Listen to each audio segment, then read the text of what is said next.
Everybody's gonna pay. Everybody's Ted DiBiase, the $1 Million Man. Listening to the Wrestle Talk podcast.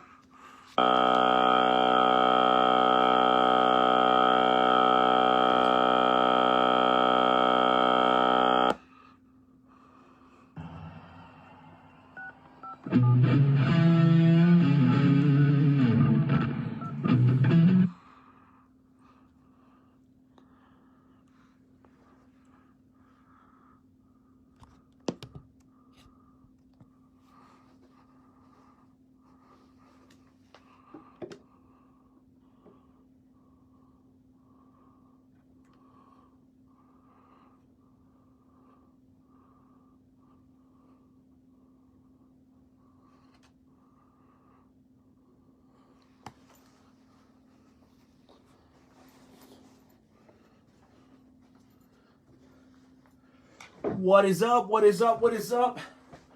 Wrestle Talk family. It's your boy, the Night Owl. And we're going to go ahead and kick this thing off in just a few moments.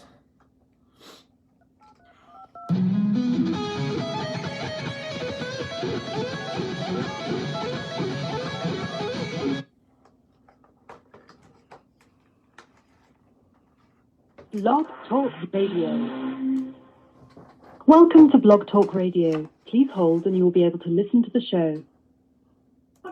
So you have to, as a survey, you have to point. So you're supposed to flip the can 3 times. So there's 1, there's 2, there's 3. And then you pop it open, and then you do a hard pour. And it's supposed to be a perfect pour. And it is a perfect pour. That's absolutely amazing. Hopefully it's good. Let's hope. I'm sure it's going to be good. It's in the Wrestle Talk Podcast Bill mode that you can get at www.wrestletalkpodcast.com. Ladies and gentlemen, let's go ahead and get this show going.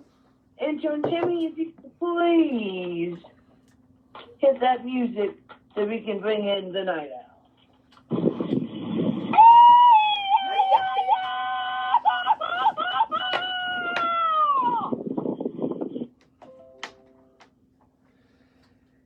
¿Qué pasa? ¿Qué pasa? ¿Qué pasa? Loyal members of the Wrestle Talk family. Jonesy, do you hear me loud and clear, bro? I am so excited to be here for episode 309. Are we good on the audio?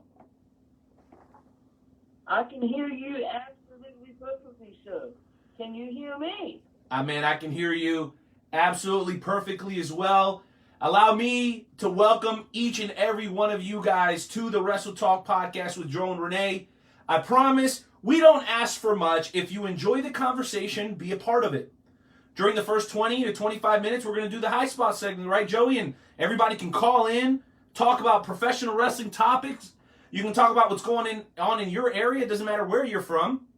Hey, you could be from China. You could be from Canada. Just a couple of weeks ago, we had the pleasure of talking to people from both of those countries. Or you could be out of the old Northeast like Jonesy over there where they're spoiled and they have more wrestling than they know what to do with. Tell us what you got going on over there. And, of course, here at home... Well, with all this coronavirus, we really haven't had much, but, in, let's just say, in the couple, like 2 hours away... We've got, EPPW, we've got ATCW, we've got the NWL in Pennsylvania, you've got, oh my goodness, you've got SSW, you've got Eclipse, you've got A. Okay, can you stop bragging now? 30 minutes away from me. Joe, you can stop bragging now. Huh? You can stop bragging now. Thank you very much. My goodness. And I was going to say... Or if you're here in the good old Midwest, in the heartland of the good old US of A, dial that number, amigos, 657-383-1521. Again, that's 657-383-1521 to join the show. But before we get there, Jonesy, I'm actually drinking a little bit of Heineken Light myself. I heard you were popping one of those bottles of Grandpa's old cough medicine. What exactly is it that you're drinking, bro? I missed that part. It's called Budweiser Nitro Reserve Gold. It's a new Budweiser, and it's got this. There's a certain way that you have to pour it. You literally have to flip the can 3 times, and then you open and you do a hard pour. So you don't pour it to the side, and it makes a perfect. It's a perfect pour, and it is a extra smooth golden lager. So we're going to see how smooth that it actually is. Well, here's the thing. No matter how smooth it is, bro, if you're drinking it out of a Wrestle Talk podcast mug, it's guaranteed to be 17.5% smoother and taste better. And that's scientifically proven, folks. You don't have to do your own studies. There's no fake news here. We are giving you straight facts. Right, Joey? Absolutely. Straight facts. All right, well, let's go ahead and get into this thing and do as we always do. And let's go ahead, Renee. You know what to do. Oh, man, and I'm always happy to do it. Guys, please share the broadcast. Please hit the thumbs up throughout the show. It means a lot to us. And also, where are you guys checking in from? Tell us, where are you guys watching from? All that said, we're going to do what we always do about this time. We're going to ask everybody to respectfully remove their caps, place their hands over their hearts as we pay homage to the greatest country on God's green earth. And that's America, damn it. Oh,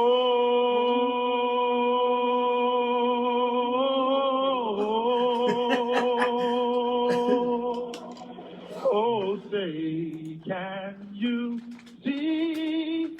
And the rockets, red flag. Uh-oh. I'll make up for it now. For the land of the free. Brings a tear to my eye every single time. All right, ladies and gentlemen, let's go ahead and get in there. The high spot segment. Into it, Timmy. You can hit that music.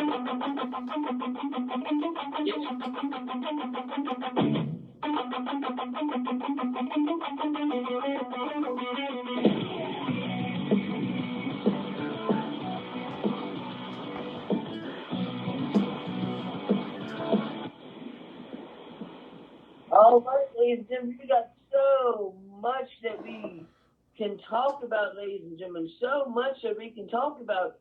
I guess that the one thing that I wanted to talk about, and it's kind of irked my nerves, is the AEW has decided to put out action figures. They've got Cody Rhodes, they've got the Young Bucks, they've got Hangman Page, they've got Kenny Omega, Chris Jericho, and for some reason, they even made one of Brandy Rhodes. Now, I don't know why they would make one of Brandy Rhodes, but they also have decided to make a plastic version of their AEW Championship. Now, Nightmare Jones loves the AEW Championship, so they're only selling them at Walmart.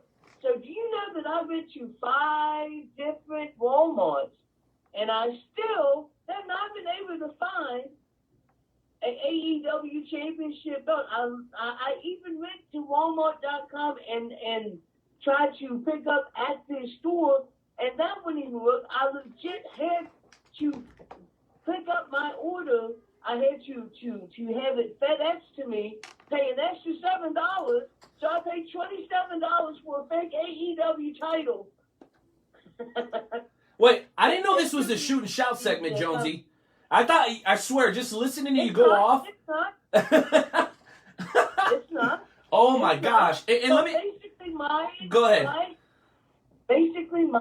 My question is, what do you think about AEW making action figures now and also putting out fake the plastic belts just like the WWE does?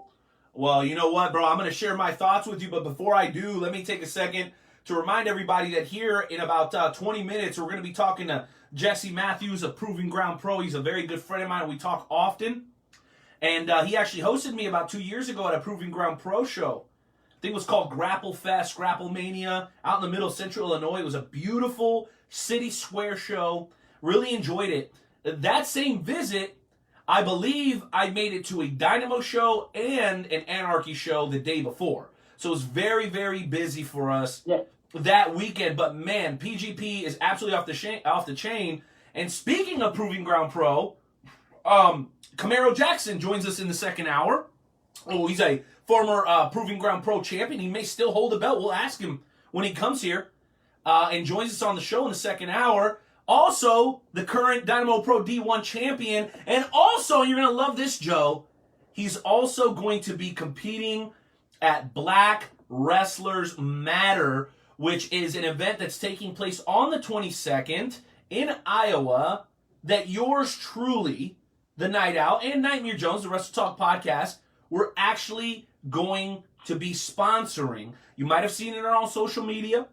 You might have heard about it here on the show. But that's right. We put our money where our mouth is and supported this amazing event called Black Wrestlers Matter. We're going to talk to Camaro Jackson about all the promotions that he works for, and I'm sure he's going to bring a lot of energy and that wonderful smile that he's so famous for. So, with that said, Jonesy, I got to give you my thoughts, and I want to hear from the members of the Wrestle Talk family. Are you guys digging the action figures? Are you digging the belts? Jonesy, the fact that you couldn't find the belt says to me that people are picking these things up and they're picking them up quick. All right? They dropped on Monday, and the fact that they're already out and you couldn't find one says to me that they're pretty popular. Now, my thing is, I'm happy for them because right now the traditional way for them to earn money, which is getting people in the building, putting butts in the seats, as they say, well, that's not really an option right now because of social distancing and what have you, right, with COVID-19. All right? So here's my deal. Let's allow these wrestling companies to thrive. Let's support them. But also, keep in mind, and you guys know how it is here on the Wrestle Talk podcast, when the promotions in your area, the professional wrestling promotions in your area come around, I want you guys to be just as eager as Joe was when he was running around half of Martinsburg and parts of Baltimore, risking life and limb, looking for a championship belt for a company that's going to be well off whether he buys their championship or not. I'd love to see that same level of vigor and support for the companies in our area, Joe, as you demonstrated in your support for AEW and trying to hunt down that championship. And that's not me questioning you. I know I'm very clear on what you do for the professional wrestling community, just using you as an example, but I would love to see that same passion and energy when things open back up and people start buying merchandise and going to shows in their area. Joe, we need it. We need it bad. And let me tell you something. It ain't the same, bro, watching it on TV than going to a live show. If you've not been to an independent show, you're making a huge mistake. But good for them, bro. If that's what they need to do to make money, if that's what they need to do to make money right now, I'm all for it. I just hope that it's quality product. Exactly. I hope it's quality product. And what I've decided to do since this COVID stuff has happened, and a lot of wrestlers, especially independent wrestlers, aren't working right now wrestling. What I've decided to do is I get paid twice a month. So 2 times a month, I am going to take at least $20 out of my bank account, and I'm going to purchase somebody's T-shirt just to give them a little bit of extra money. I don't care who it is. I'm just going to find somebody that's on the independent scene, and I'm going to see about getting one of their T-shirts just to help out them during this COVID-19 thing. So, wow. Did you guys hear that? Yeah. Independent talent, hear me now. The Wrestle Talk podcast is committing that at least once a month, we're going to purchase a T-shirt of some independent pro wrestling talent. So if there's somebody out there, members of the Wrestle Talk family, that you feel needs that support, that deserves that support, let us know. Shoot me a DM. Shoot Joe a DM. Hey, you can even copy us on Twitter or Instagram. Let us know how you feel. And Joe, we'll go ahead and put it on the list, and we'll just start picking up a new T-shirt every month. How's that sound to you? There you go. See, that sounds absolutely perfect. All right, now to get into more High Spots news, last night on Monday Night Raw was a very, very interesting night. I mean, you had a bunch of mishaps. lights were going out. The microphones kept going out. Obviously, somebody put something in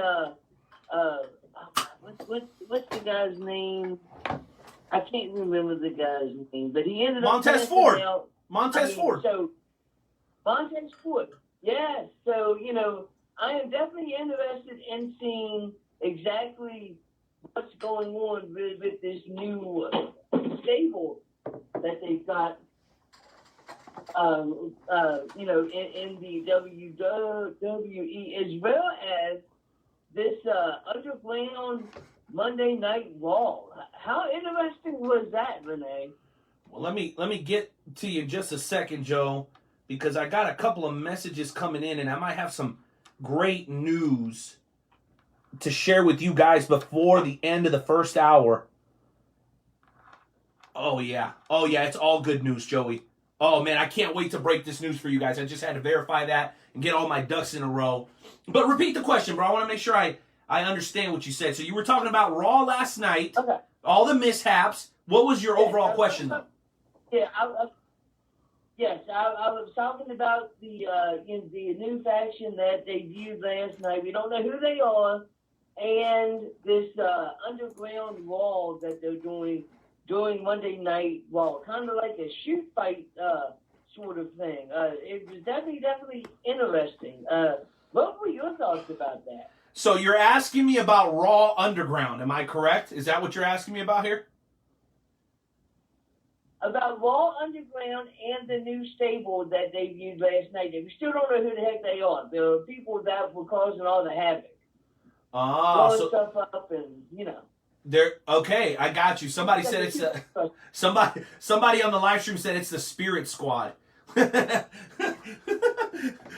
listen, it could be. I don't know, but here's what I want to say.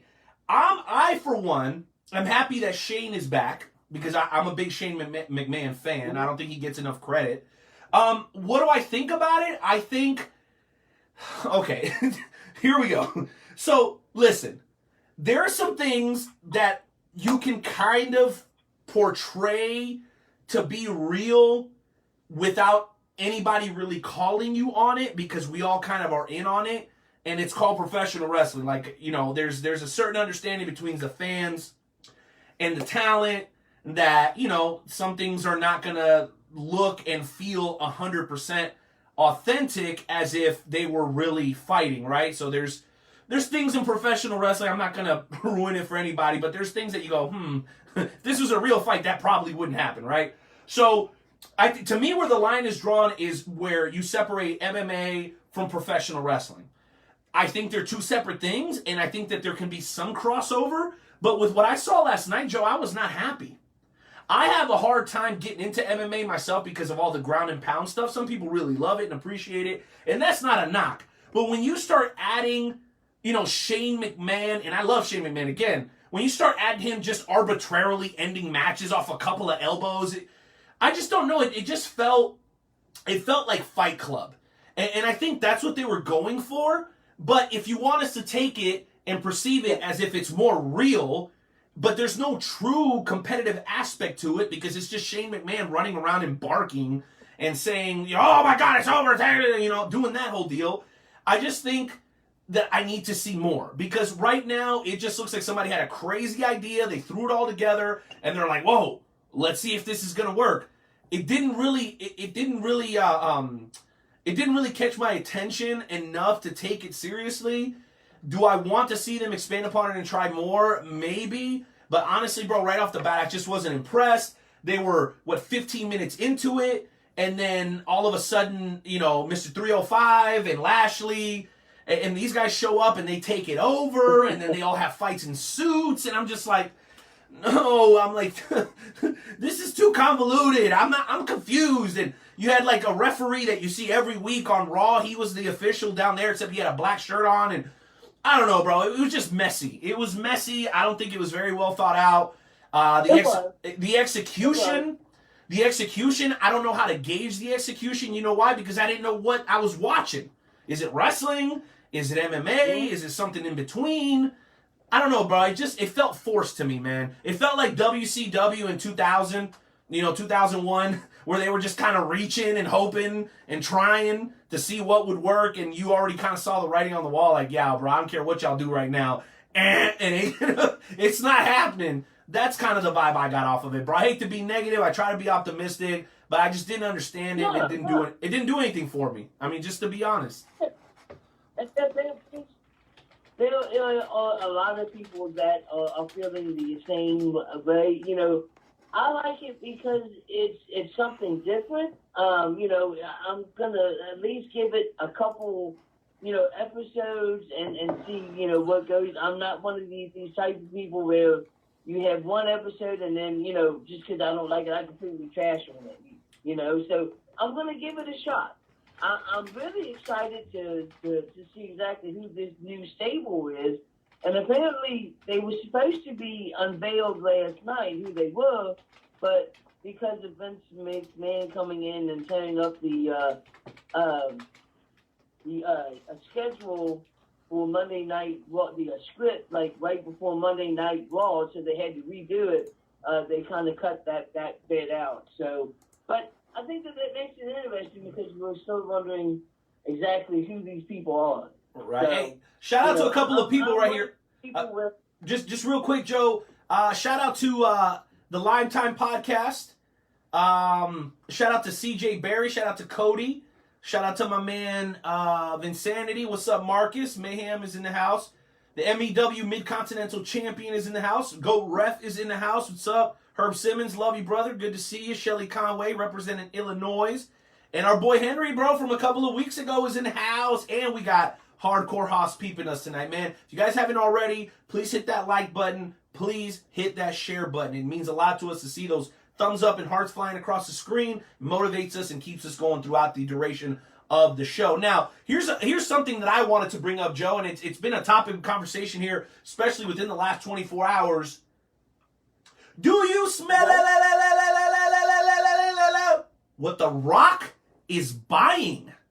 That's right, ladies and gentlemen. Yeah. In case you have not heard, The Rock is now part owner of the XFL, the former collegiate superstar of the University of Miami, former multi-time WrestleMania main eventer, Intercontinental Champion, World Champion, Tag Champion, so on and so forth, has not only conquered the pro wrestling world, he conquered Hollywood, and now he's moving on into the world of live sports. How about that? I want to know what you guys think. I need your thoughts because everybody is universally praising this as a great move. I have some apprehension, but first, let's go ahead and get all the flowers thrown at The Rock's feet. Everybody seems to be so happy. Joey, what do you think about The Rock purchasing the XFL? I mean, he definitely has the money to do that, and obviously he knows a lot about football. My question is how pissed off did this make Vince McMahon? Since this was like Vince McMahon's baby, and 2 times he's had to cancel the XFL. One time was because it basically went bankrupt, right? And the second time was because of the coronavirus, and now The Rock has picked it up. I think that it's definitely going to be interesting, and I think that it is a new venture for Dwayne, and we're going to see exactly what he is able to do. And it's funny that you mentioned that, because Nightmare Jones has a little bit of breaking news. So, intern Timmy, if you could please hit that music for me real quick.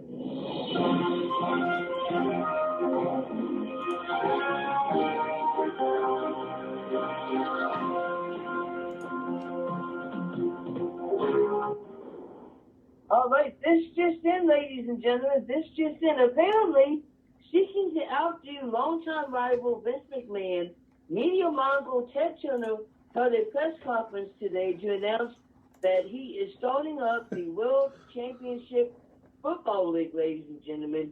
Billed as football where the big boys play, will go head-to-head on Sunday night against McMahon's, well, now The Rock's XFL, which, you know, so you got Ted Turner that has decided to start up his own football league. Courtesy of kayfabe news. What? Fucking bullshit! Bro, I don't know where you get this. Well, I know exactly where you get this crap, Jonesy. So Ted Turner starting World Championship football? Is that what you're trying to tell me? Bro, I'm not buying it, not even for a second. World Championship football where the big boys play. Oh my goodness, man. I wish that was real. I really, really do. All right, well, there's something else, Joey, that I want to bring up, and we are just about 5 minutes away from Jesse Matthews of Proving Ground Pro. But before we get there, there was something else regarding AEW that I wanted to bring to light, and I wanted to know how you felt about it. Yeah. You see, I think there's a lot to be said about consistency, right? The Wrestle Talk podcast is an absolute testament to just being here, right? The show has undergone a very slow evolution. For the most part, we're very much the same as we were 2 years ago, even though kind of the background has changed a little bit, the quality of the video and audio has changed a little bit, but we're still the same. And the only thing that you could say that we've been very consistent on is just being here every single week. And we have changed from time to time, from Tuesday to Wednesday to Thursday, but it's been on very rare occasion, and it's been maybe 3 times or 4 times in the last 5 years that we've been doing the show. 4 to 5 years since we've been doing the show. The reason I say all that is, what does it say about TNT, Warner Media, and AEW that AEW is already having to switch their dates? That's right, ladies and germs. In case you have not heard, coming up later this month, the Wednesday episode of AEW Dynamite will not be seen on August 19th. It will be seen on August 22nd at 6 p.m., which, if I'm not mistaken, is the same day as NXT TakeOver. Am I going to take a Dynamite show, or am I going to take a TakeOver show? I think that question pretty much answers itself, okay? Then, the August 26th show is going to be moved to Thursday, August 27th. And then last but not least, the September 16th show, which would typically air on a Wednesday, is being moved to Thursday, September 17th. So here's my question to you. Is that okay? Is it not showing to you who TNT really values? Because the way I look at it is like this, Joe. USA is giving WWE prime time, right? So USA, Fox is giving WWE prime time. They haven't switched those dates. Those dates have been there since that transition happened, right? Especially with Fox. Bro, we're not even 6 months into AEW Dynamite. Maybe 6 months, and they're already having to switch the dates. Why? Because the cash cow at AT&T has nothing to do with pro wrestling. It is the NBA. And the fact that AEW is being pushed to the side so easily to accommodate the NBA, whose ratings are struggling tremendously, by the way, since coming back, should say something to you. I think that this is just a small crack in the foundation of AEW, and it shows their vulnerability and the fact that when it comes to what their network is going to prioritize, it's quite clear, amigos, that it is not AEW or professional wrestling. TNT is going to bend over backwards to do whatever they have to do to appease the NBA, even if it means pushing the little brother AEW around to Thursday and then to Saturday and back to Thursday and then back to Wednesday. That, to me, says a lot, and it should be something that isn't going to be, isn't going to be a determining factor overall about the future of AEW. But if there was ever a crack in the foundation, it's the fact that they're willing to kind of toss you around to accommodate the big dog in town for that network, which is clearly the NBA. Joe, what are your thoughts on that? Yeah, absolutely. This is something that WCW had to deal with too, because they constantly had to deal with switching dates because of in NBA games, and TNT has always been a channel that had basketball on it, and so it does not surprise me one bit that AEW got to change a couple of dates because of basketball games. It really, truly doesn't. But what I think that it's a great opportunity for NXT to put on a hellacious show, because there's going to be a lot of people that usually watch AEW that night that are going to be watching NXT because AEW is not going to be on. So if WWE was smart, they would have great shows those days that AEW is not going to be on. But we do have one caller before we get to Jesse Matthews, and he apparently he has some information about The Rock and the XFL. So, ladies and gentlemen, Elliot, welcome to the Wrestle Talk Podcast. Where are you calling from, and what do you got for us? I'm calling from Bethlehem, Pennsylvania, which is also went to Freedom High School, which is literally in the same district that I play football in. And I actually got off the phone talking to his cousin, Lloyd Anawi, who gave me this whole situation occurred. For those that are huge wrestling fans, know that The Rock is a die-hard football fan. He is. And when he was in Gridiron Gang, he did amazing things with that movie. Throughout the time, he also donated money to Freedom High School to help the decision and able to get equipment for the team. So he has always been into sports and always been a fan of football. He has been tossing around the idea of possibly purchasing the XFL. He has really great relationship with Vince McMahon. So he called Vince up directly and said, "Hey, Vince, I heard about you going bankrupt with the XFL. Good." Oh, and Vince said, "What do you want to do?" And he said, "I want to buy it from you, and I want to turn it into something extremely amazing." And Vince was like, "Okay, well, there's a lot of things we have to discuss." And he was like, "I will take care of everything. I will just buy the company." He offered him the money, and all they have to do now is wait until the settlement is complete. And then The Rock is going to travel around different areas of states to get other the XFL, because he doesn't like the way that the NFL is being run. He thinks it could be run a lot better. So I honestly believe this is a great idea, because if there's anyone that's more passionate about football and wanting to help people and bring in more fans, it's the most electrifying man in sports entertainment, which is The Rock. Wow. Well, Elliot, I'm going to go ahead and put you on. I'm going to go ahead and put you on hold so we can respond. And we do have Jesse Matthews, who's going to be joining us here in about a minute and 30 seconds. Joe, you want to tackle that one real quick? Yeah, that kind of makes sense. The Rock is still close with Vince, and he probably, he did contact him more than likely, and I could actually see the Rock, doing this. So I'm excited to see exactly what he's gonna do. Well, I really am. And you know what, Joey? I'm gonna be the one to be the negative Nancy in this situation, and I'll tell you this: something as imposing as starting a new football league, okay, is not something that you can do part-time. Vince McMahon has proved that now on 2 separate occasions. He hired one of the best minds in football, Oliver Luck, to run the company and run the brand for him all of last year.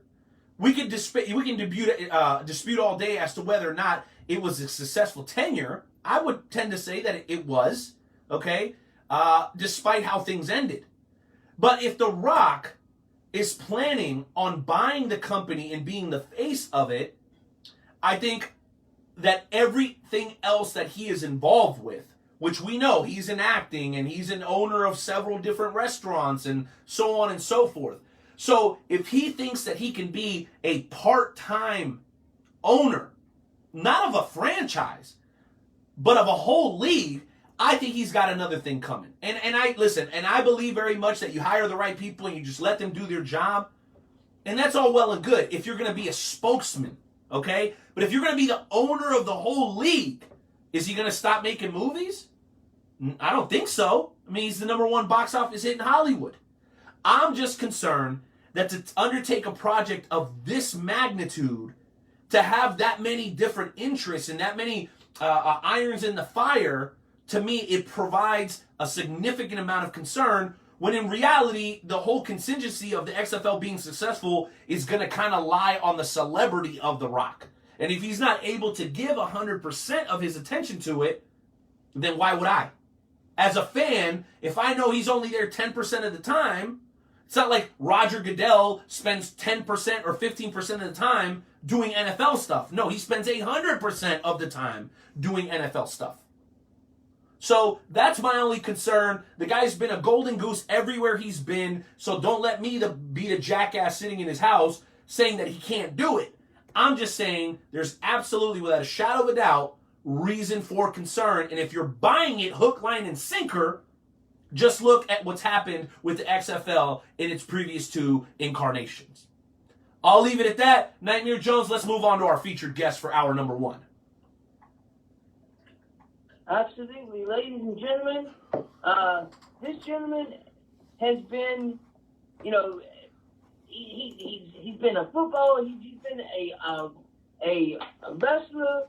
He's always been interested in professional wrestling, ladies and gentlemen. I mean, this guy, he's always had a love for professional wrestling. He got injured, and he decided to, continue to pursue his professional wrestling. And since then, he has been one of the driving forces of Proving Ground Pro. Ladies and gentlemen, it's our honor to bring on the one and only Jesse Matthews. Thank you very much for that introduction.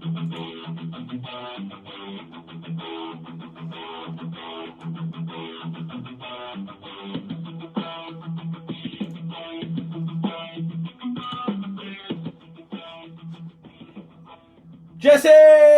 Jesse, how's it going, sir? Good. Thanks for the introduction. You guys do it big. You give me music and everything. Oh, yeah. Oh, absolutely. It's something that we do on the Wrestle Talk podcast. We give our guests a wonderful, welcome, introduction, and then we play a little bit of music, and then we get into the nit and gritty. So, how have you been, sir? Good. Staying healthy. Enjoying the break, because we had been going pretty hard with wrestling for a long time, and trying to do something in a very small area, and do big shows in a small area, something you'd see somewhere else, in a bigger city or something like that. Renee's been out to a show. He knows we're in a rural area. I mean, I'm talking to you now from my home in a very small town of like 350 people. So, wow. So, how did you get interested in professional wrestling? Well, I mean, as long as I can remember, I've always loved pro wrestling. My dad introduced me to pro wrestling. He was a little bit of an absentee father, but I kept the wrestling part, and it became more than just an interest and a hobby, and I wanted to pursue it. And I tried to train for professional wrestling, like the bio had said. And, I was a portly kid, and you can't just roll off your couch and go do what these guys do. No. And some people think that, and I was one of those people that thought maybe I could do that. And I learned the hard way. And it makes you fall out of love with wrestling a little bit, because you don't realize how painstaking it is and how much these guys sacrifice on the road. And when you get to see all that firsthand, you're like, man, can I really do this? I took some time off, stepped away from wrestling, fell in love with it again after an independent show that had Matt Seidel and Delirious on it and guys like that. And started training, like seriously working out. Hey, every Jesse. night, running. Hey, Jesse, let me interrupt you real quick with a very quick story. So we had an event like 4 years ago in St. Louis where we traveled for NatsuCon. Shout out to our boy Rick Maverick for facilitating that visit. So we got the very extraordinary opportunity to interview Delirious. Now, for anybody who knows Delirious, the character, he doesn't necessarily speak in full sentences. Joe, you care sharing with Jesse real quick what that was like? It was probably the most fun, yet the most nonsensical interview that we've ever done. Joe, why don't you shed some light on that? So basically, interviewing Delirious is you ask him a question and his response is that's his little response, and it's like, and you just have to just go. Okay, yeah. So what is it like in this man? It was absolutely amazing. Bro, it was freaking wild. But you brought up Delirious, and we thought we'd share that story with you, man, because I'm sure you're going to share some awesome stories with us. But go ahead, keep telling us about how you fell in love with the business, please. So, when I first tried to get into wrestling, you knock on a lot of doors because when I was younger, you didn't hear about independent shows, you didn't hear about independent companies, you didn't know where wrestling schools were. And when I found the little wrestling schools, I didn't realize that you have to show up there and you have to do things very old school because it was an old school training system. So when I finally figured it out, like I said, I blew it. So I started to train, do those serious, take it seriously. And while doing so, I just popped my knee. I mean, it exploded on me. So, that kind of, at the time I looked at wrestling, if you were 5'8" and a really good wrestler with healthy body parts, you might get somewhere. You might get to Japan. You might get somewhere else. But there wasn't like realistic hope past a top indie career or Japan. And now that landscape has completely changed. Yep. But I always had what I thought was the mind for wrestling because I always understood the things that were going on even from a young age. You know what I mean? And the guys I fell in love with were the guys that turned out to be, as you learn about wrestling, were the guys that were doing the stuff behind the scenes. So I just took advice from a guy named Justin McIntyre. One night when I tried to train again, he said, wrestling is not for everyone inside the ring, but if you love wrestling and you want to be a part of the business, then you'll find another way in. And so that's what I did. I just searched for another way in. And then I had a chance meeting with my business partner, Brady, and a friend introduced us in a bar and said, hey, you guys love wrestling. Why don't you go check out a show?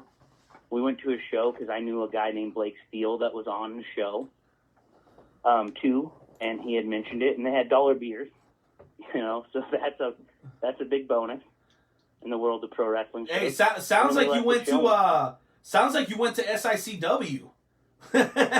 SICW, those dollar beers, bro, they're famous. I'm telling you. Pro Wrestling Epic, actually, in a little small town up here, but they had a really good card that night, and we left the venue and. Maybe one too many beers led us to maybe we should give this a shot because we both had some experience in wrestling, and we did. And we said 3 shows, and 3 shows turned into 8 years. And now COVID has kind of, given me the chance to reset things. And Brady's kind of at the point in his life where he doesn't know if he wants to do wrestling ever again. And so I don't know where the future holds for Proving Ground Pro, but I know I have some things that I want to do in wrestling that don't necessarily involve a promotion, but I know that a promotion will be in my future. So. Wow. So, yeah. So Joe, and I know it's still your turn here, but I think we may be getting an inside look to the potential future of Proving Ground Pro. I can just say this, Jesse, so Joe can ask his next question. I think that Proving Ground Pro was something special. I would not have driven 6.5 hours from Kansas City to go to a show if I didn't already believe that before I went to a show. Then I went to a show and I got to see. That's where I met Derek Neal. Shout out to Kentucky, who's a close friend of the show now. Jake Durden and KLD, who I believe Both Jake Durden was. workers. Oh, dude, they're all fantastic. And then you talk about the Mike Outlaws of the world, the Camaro Jacksons of the world. So the collection of talent that you were bringing together, underrated. Dude. What'd you say? Say that again. I said two of the most underrated. Like people, I gotta interrupt. I'll let you get back to your thought, and I don't want to interrupt too long so you forget your thought. All right. But I put it out there. Mike Outlaw is one of the best unknown professional wrestlers in the world. The fact that he's not on major independent companies that are bigger than we are, that are bigger than the companies I see him at. This dude should be wrestling in front of 500 to 1,000 people every weekend. No doubt in my mind. No doubt. No doubt in my mind. Like the Impact, companies like that looking for young talent. Ring of Honor that may rebuild after this COVID thing. When you're looking for young, good talent that can do things, if you're passing up on Mike Outlaw, man, you're stupid. There you have it. Well, I just wanted to express how much I appreciated, respected, and came to love Proving Ground Pro even from a distance. Getting Brady Lawrence on the microphone, let me tell you, I do commentary now on a regular basis for several promotions in the Midwest. I was a little overwhelmed sitting next to Brady because he was just so on it. He knew everyone. He knew every move. He had so much passion, so much energy. Bro, I was flustered. And I don't get flustered easy. I talk to tons of people every single week on the show, and then we do the Friday podcast and all that, man. But if Brady Lawrence never did another thing in pro wrestling, I think pro wrestling would be worse off for it. And I hope he knows that. So it's good to hear, though. It doesn't sound like there's been a final decision made, but it's good to hear, though, Jesse, that you still have some unfinished business in the pro wrestling world. And with that, I'll throw it back to Joe. Yeah, absolutely. So, I'm a fan of independentwrestling.tv, and when we were doing our research, I went to independentwrestling.tv and I looked up Proven Ground Pro, and I found one event, and it was a 01 USA Christmas Chaos. Proven Ground Pro did a show with 0 USA Christmas, and you had a card that had something like, let's just say Alpha Omega against Savage Dragon. And then you also had Mike Outlaw going up against Jake Durden. Now, the last time that I saw Jake Durden wrestle, somebody went through the wall at the venue. Renee knows exactly what I'm talking about. I do. Jake Durden's amazing. So I guess that my question is how did that event go? We actually were fortunate enough to add a couple matches to the 01 USA card that was already established. 01 USA has been a great friend for PGP.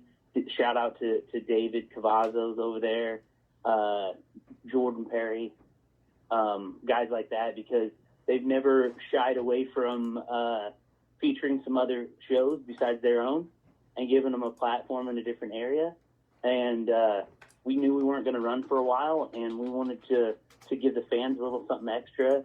And we love working with those guys. I actually was just at their taping in Nova, Illinois, and watched Big Beef Garvin go one-on-one with Durden for their strap.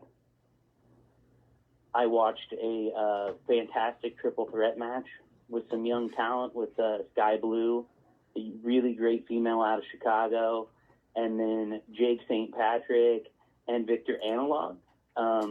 And so things like that, we are fortunate enough to get to feature some of our stuff on their shows, and we have been lucky enough to actually feature a couple of their matches on our shows. So it's been a great working relationship, and that's what most companies don't do and maybe should do a little more. And you are seeing it in some places, but, it worked out for both of us. We run different parts of the state, and we use some of the same talent. And like I said, they're just really great guys over there, and we wanted to do some stuff with them if we could, and it worked out. So it's pretty fresh. That is absolutely awesome. Now, the last question I had before I throw it to Renee, because I know he had a bunch of questions, is you all had the Ryan Buckley Memorial Tournament. What exactly is the Ryan Buckley Memorial Tournament? Well, the Ryan Buckley Memorial Tournament was a show that I always just wanted to do. Like, I always dug tournaments, and so did Brady, like the UCWA tournament, Best of the Super Juniors, even King of the Ring or the Croc Cup, just different tournaments like that when I was growing up, and same for him. And then I support the military. Like, I think that those guys are like real heroes, like not like sports athletes and things like that. I lean more towards real human beings that sacrifice a lot for a little or for no respect at all. And Ryan Buckley is the brother of a very good friend of mine named Cody Buckley, and he's from my home area. And he unfortunately passed away in Afghanistan because of an IUD. And he meant a lot to the area, and he was always a really good guy. Like, I can't, you don't talk to anybody and get a bad word about the man, or I never had anything bad to say about him. And when doing a tournament like that and giving the money that we do make, whatever it is, profit that we do make, we give it away to a military charity. And when doing that, I wanted to connect with people because everybody has their own Ryan Buckley. Like, everybody has that one person they know that they lost too soon, or they may have lost in a war, or, that may be suffering coming back from serving. Things like that. Like, everybody knows somebody that serves and knows that those guys deserve more. So we just wanted to get back, and the way we wanted to do it was through wrestling. So it's a win-win situation.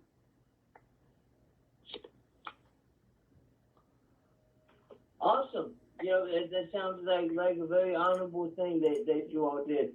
All right, Renee, it's all yours, sir. Ask whatever questions that you have, so the floor is yours. No doubt. And I appreciate you answering that honestly. I know you guys have been running the Memorial Cup for a couple of years now, and hopefully, depending on what happens after COVID-19, Proving Ground Pro will be back with another edition of the Ryan Buckley Memorial Cup. But Jesse, let me ask you a little bit about you, man. So you clearly wanted to be a wrestler. That didn't necessarily work out. You found your niche somewhere else. I'm curious, as an owner or part owner of the company, what were some of the challenges that you found in running a company without having the feather in your cap of being a professional wrestler? Because I imagine that somewhere along the way you came across some scrutiny because of it, or was that not the case at all?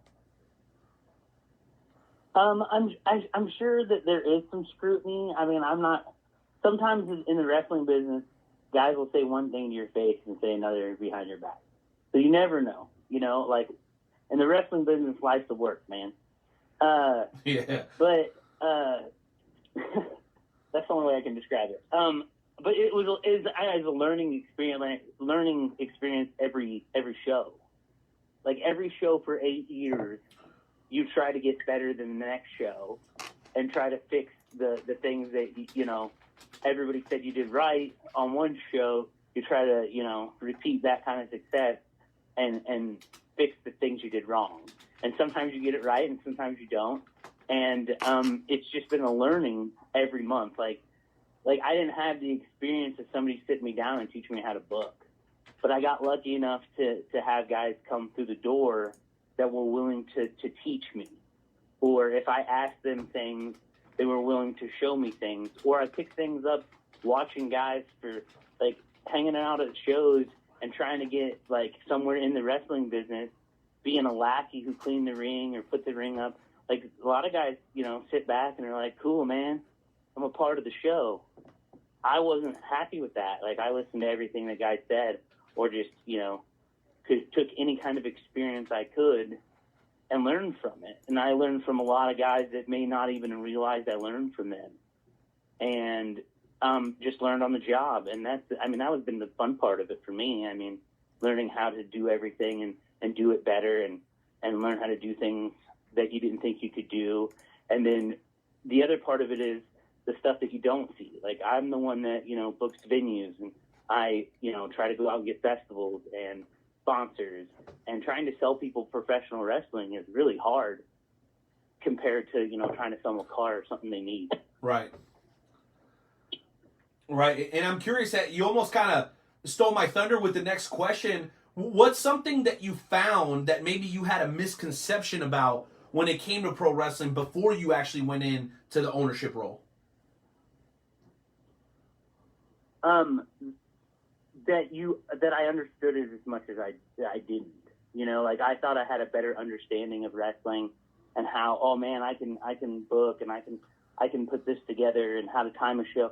Like, this is not as hard as people think, and it's way harder than anybody thinks it is. Because it's independent wrestling, and there's always going to be a curveball unless you use the same guys over and over again, and they're very local, and you know they can get there within 10 minutes of the venue or whatever it may be. But we've always used guys from all over and given guys a chance if we can, and guys have given us a chance. So I didn't think that, I didn't think as much went into a show as that does go into a show. And I didn't realize how hard it was to, like, sell a show. Like selling it to people that don't understand wrestling is harder than booking it. Wow. Well, I appreciate that. No. Them to buy a Right, go ahead. No, finish up. You have to convince them to buy a product that they don't want. So they see it and they realize that they have to have it. You know what? I know there's a lot of people who watch this show, Jesse, that either are looking to get into the business as ring announcers, referees, or owners. And I know you've just said a lot with what you said. So if you could pass along some valuable information to try to save people that are thinking about getting into the business post-COVID-19, what is just a snippet of advice that you would give to someone who's either thinking about getting into it as a talent, as a referee, manager, commentator, or even as an owner? What would you share with those people that maybe you would be willing to share with yourself 8 years ago when you founded Proving Ground Pro? I actually just shared this information to some kids that were willing to listen. And the first thing I told them is surround yourself with people that want to see you be successful. So if you're willing to ask for help, they're the guys that are willing to give you help, and do it with guys that no matter what level they're on or have been on, they have been successful somehow. And listen to them. Take their advice. Whether it's good or bad advice, you're going to learn from it. The other thing I told them is you have to love pro wrestling. Renee, you're married, right? Yes, sir. 3 kids.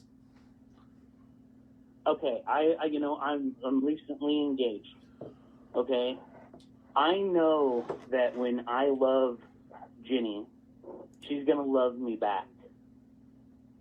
I know she knows that when I love her, or when she loves me, I'm gonna love her back. Like, that's reciprocated every day, all the time. Pro wrestling, you're gonna love it. You're gonna give it attention. You are going to give it as much love as you would any woman, but it's not going to show you the same kind of love and affection back every time. So you have to ride those waves too. Like, you can't think that all of your hard work is going to instantly lead to success. Because I have watched guys that are some of the best professional wrestlers or professionals in wrestling struggle for 15 years before they get a break. Wow, dude. But they loved it every day, regardless. Wow, and I hope you guys are taking notes. That's valuable information for a guy who's not just talking the talk, he's walking the walk. Well, Joey, you know what? Out of respect to time, bro, I'm going to throw it back to you with any final questions you might have so we can get into tonight's edition of the Shoot and Shout segment, which I'm sure is going to be a great time with our buddy Jesse Matthews. I cannot wait So go ahead, Joe. What do you got for us?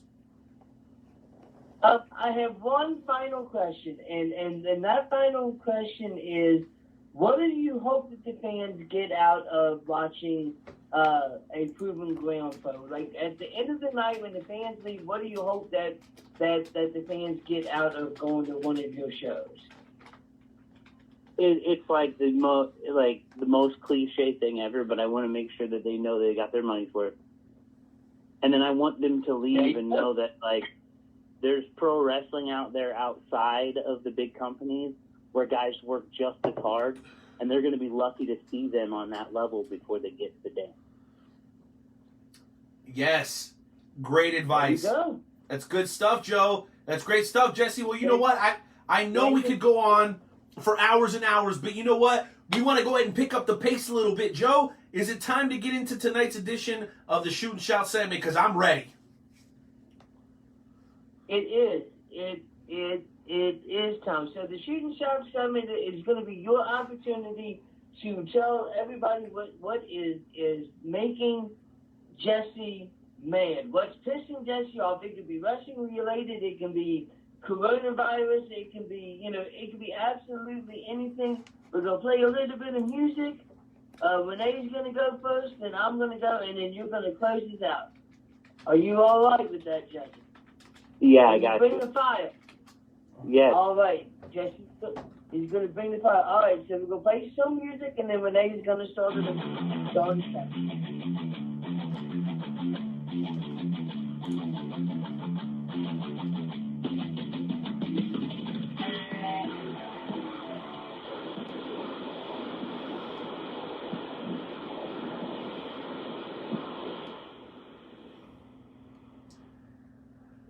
You want to know what pisses me off, everybody, for tonight's Shoot and Shout segment? It's when people do not give enough time and allow things to play out.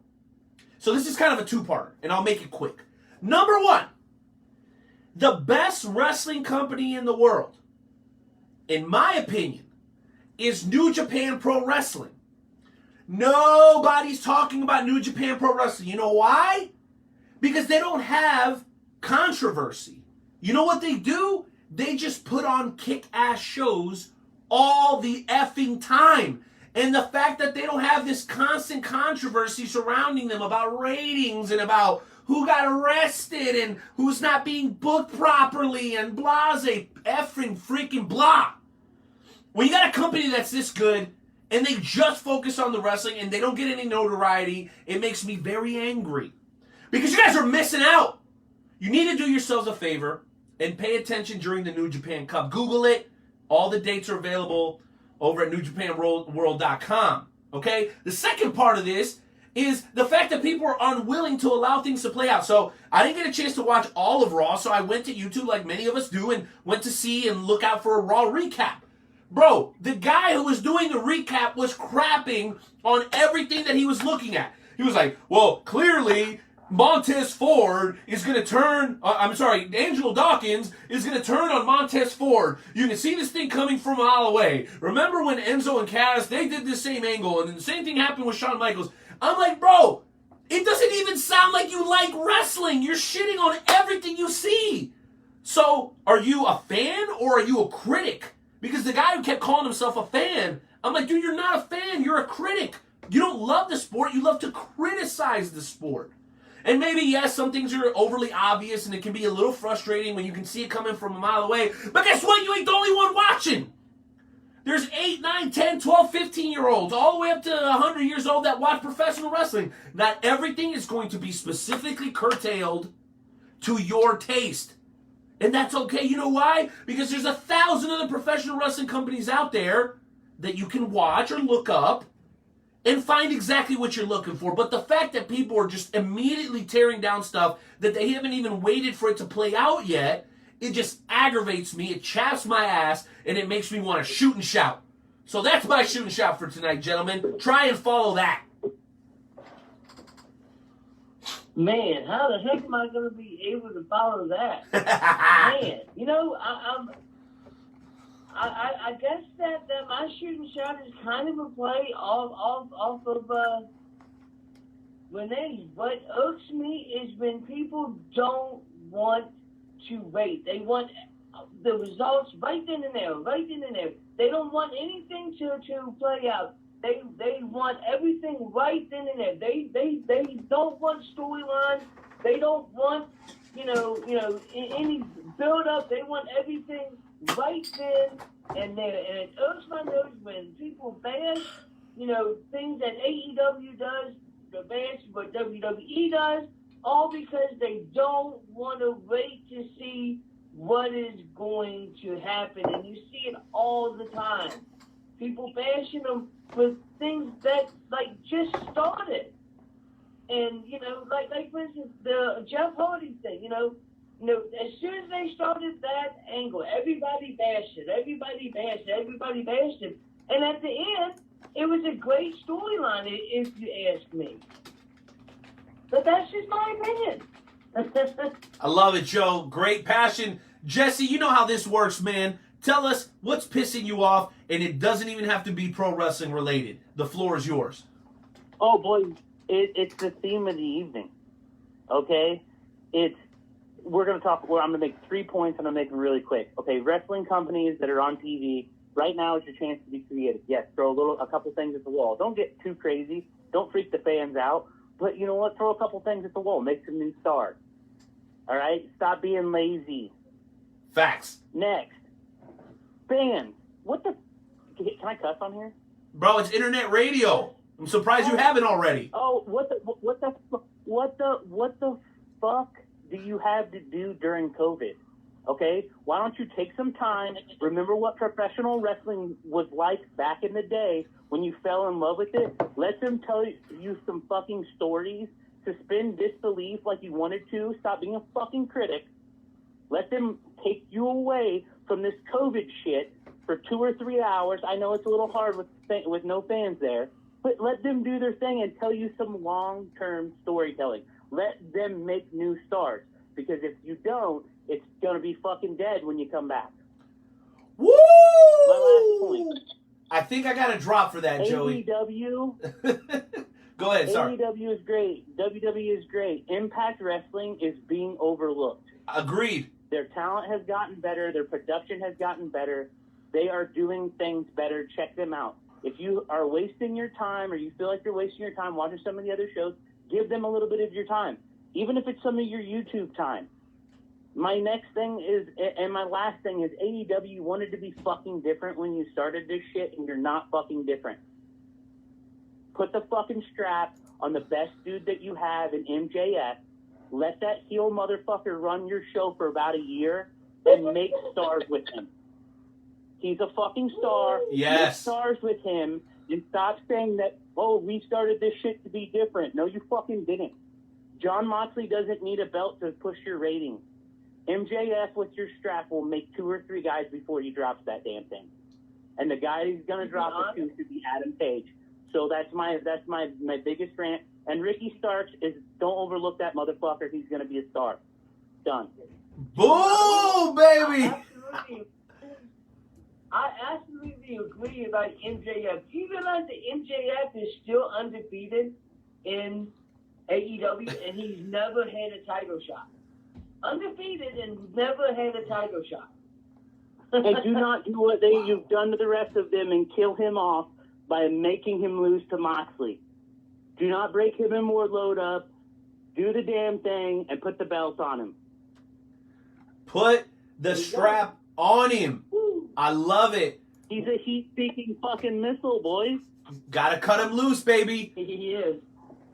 Man, oh man. Well, ladies and gentlemen, that brings us to the conclusion of our first featured guest of the evening, Proving Ground Pro's very own Jesse Matthews. Jesse, before you go, I just want to say on behalf of the pro wrestling community in the Midwest, thank you for an amazing 8 years of Proving Ground Pro.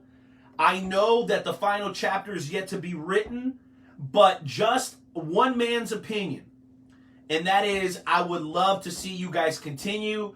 Brady, I don't know what the hell is going on with you or who pissed you off, but you know what, brother? You are needed in the professional wrestling world, and I hope that you will reconsider not wanting to continue in the sport because you're an asset, you're appreciated, and you're a longtime member of the Wrestle Talk family. I wanted to say that, Jesse, because I think that the guys that do what you do are often so underappreciated until you've been doing it like 40 years, like Herb Simmons or Jim and Crystal Yunt and people of that cloth. But 8 years, that's not too freaking shabby, brother. So thank you for the awesome, fun, creative, affordable entertainment that you guys have brought to the fans of Illinois for so long, bro. We love you for that. Thank you. Seriously, I mean that. Thank you for that. Thank you so much, guys. Thanks for always being fans. I appreciate it. No doubt about it. Joe, any final thoughts for Mr. Matthews before we let him go? Oh, man, just thank you for taking time out of your busy schedule to come onto the podcast. Just make sure that you are not a stranger and you will come back on so. And with that, ladies and gentlemen, Jesse has left the building. We're going to take a quick, let's see here, a quick, about 2-minute break, and then we'll come back for the FWWC segment. That sound good, Renee? Sounds good. And you know what? If you didn't share the broadcast in the first hour, well, it's pretty easy to sum up. Ever drew a dime. Not a dime. See you guys in 2 minutes and 20 seconds. Peace.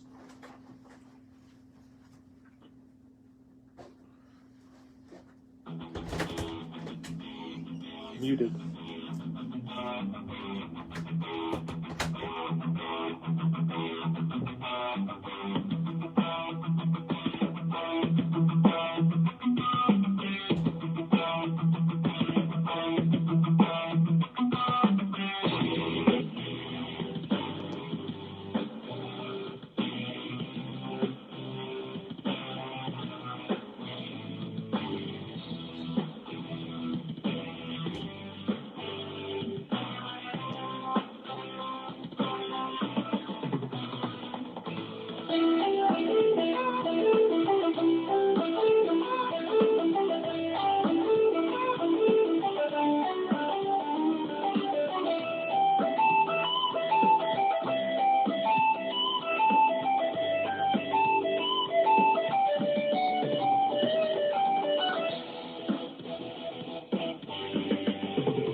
Yo, what up?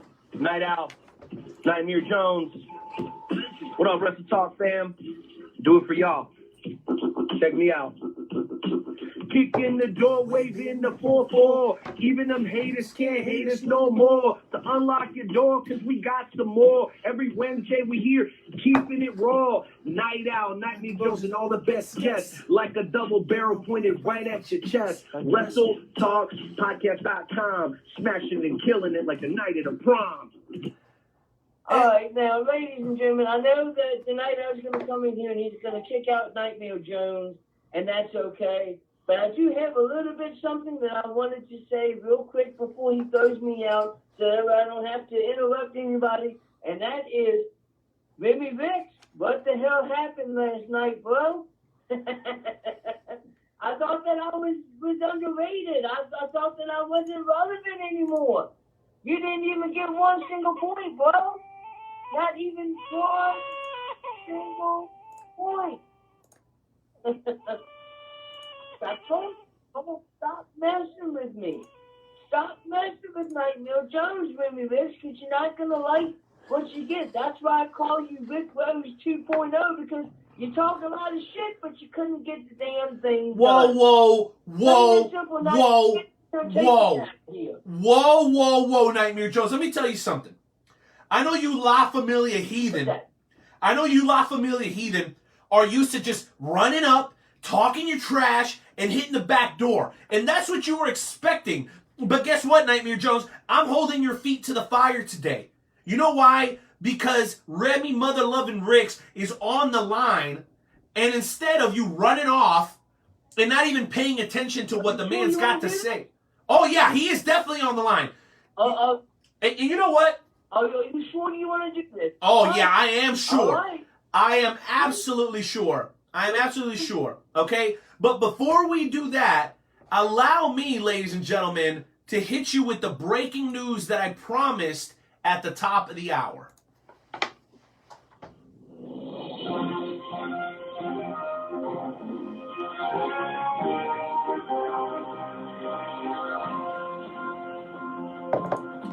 All right, ladies and gentlemen, some breaking news here on behalf of the Wrestle Talk podcast with Joe and Renee. Where is everybody from the FWWC tonight? I got 2 people on hold. This is pathetic. Where are my general managers? Where are my superstars? Anyway, this is something that you're going to want to share with everybody and anybody that gives you an opportunity to tell them how much you love professional wrestling. You know why? Because despite COVID-19, the Wrestle Talk podcast, the FWWC, Royal Mills Transportation, and of course, Esports Bar KC, we're going to move forth. And we are going to move forth with our 5th annual Wrestle Talk podcast SummerSlam watch party at Esports Bar KC. That's right, ladies and gentlemen, we're not letting COVID-19 stop us. You know why? Because I happen to be a professional in the remediation business with COVID-19, and B-Will has already implemented the appropriate and necessary social distancing practices to keep his business open. So guess what, amigos? We are going to have a watch party on August 22nd at Esports Bar KC. And if that wasn't awesome enough, Nightmare Jones, here's the real news. The Wrestle Talk podcast will be covering the entry fee for not 1, 2, 3, 4, or 5 people. No, Nightmare Jones. The Wrestle Talk podcast will be covering the entry fee for every single person who wants to join us at Esports Bar KC in Shawnee, Kansas on August 23rd, starting at 5 o'clock p.m. That's right, for the first time ever, our exclusive watch party, FWWC and Wrestle Talk, is going to be absolutely... No. It's not going to be absolutely free. You know what it's going to be, Nightmare Jones? It's going to be free $99. Not $9.99, not $1.99, not $10.99. Free $99. That means $0 out of your pocket, because we are doing it on the behalf of our locally owned minority business, Esports Bar KC. We want all the money to go back to B-Will in that business so that when COVID-19 is done, Joey, we're right back in there doing what we always do, having the most kick-ass watch parties in the Midwest, bar none.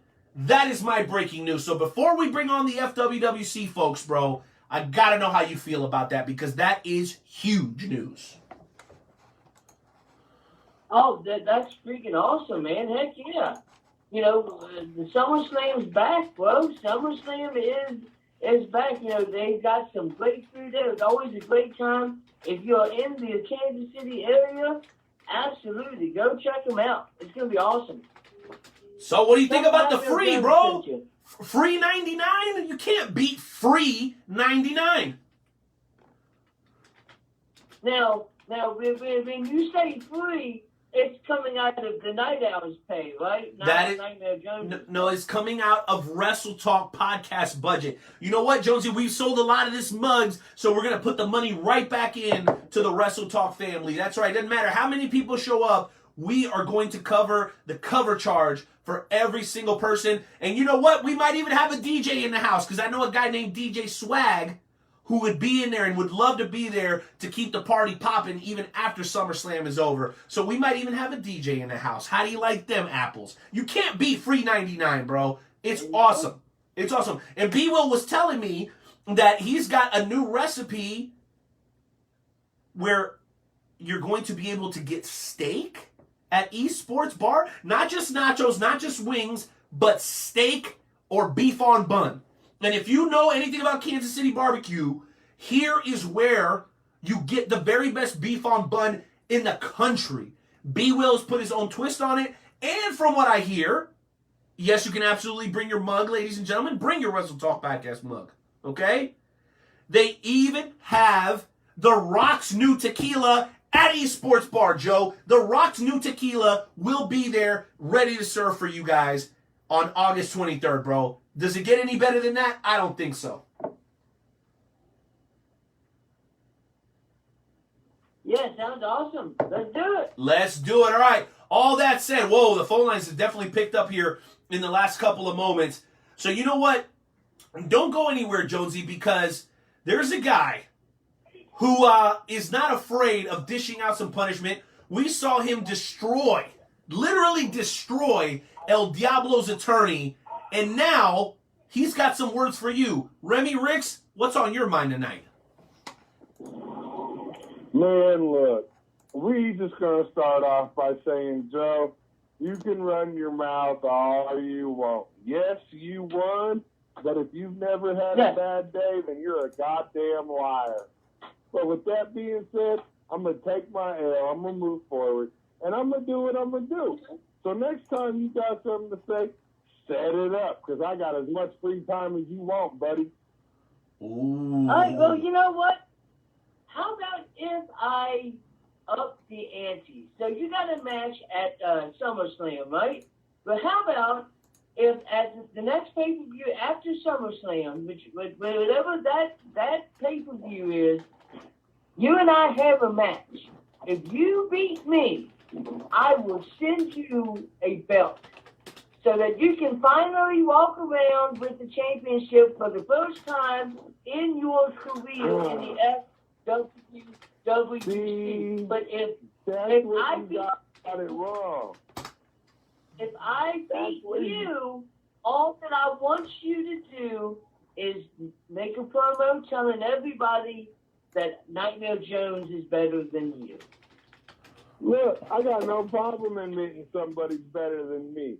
But what I do got a problem with is you guys thinking that you have a legacy just because you had a couple gold straps.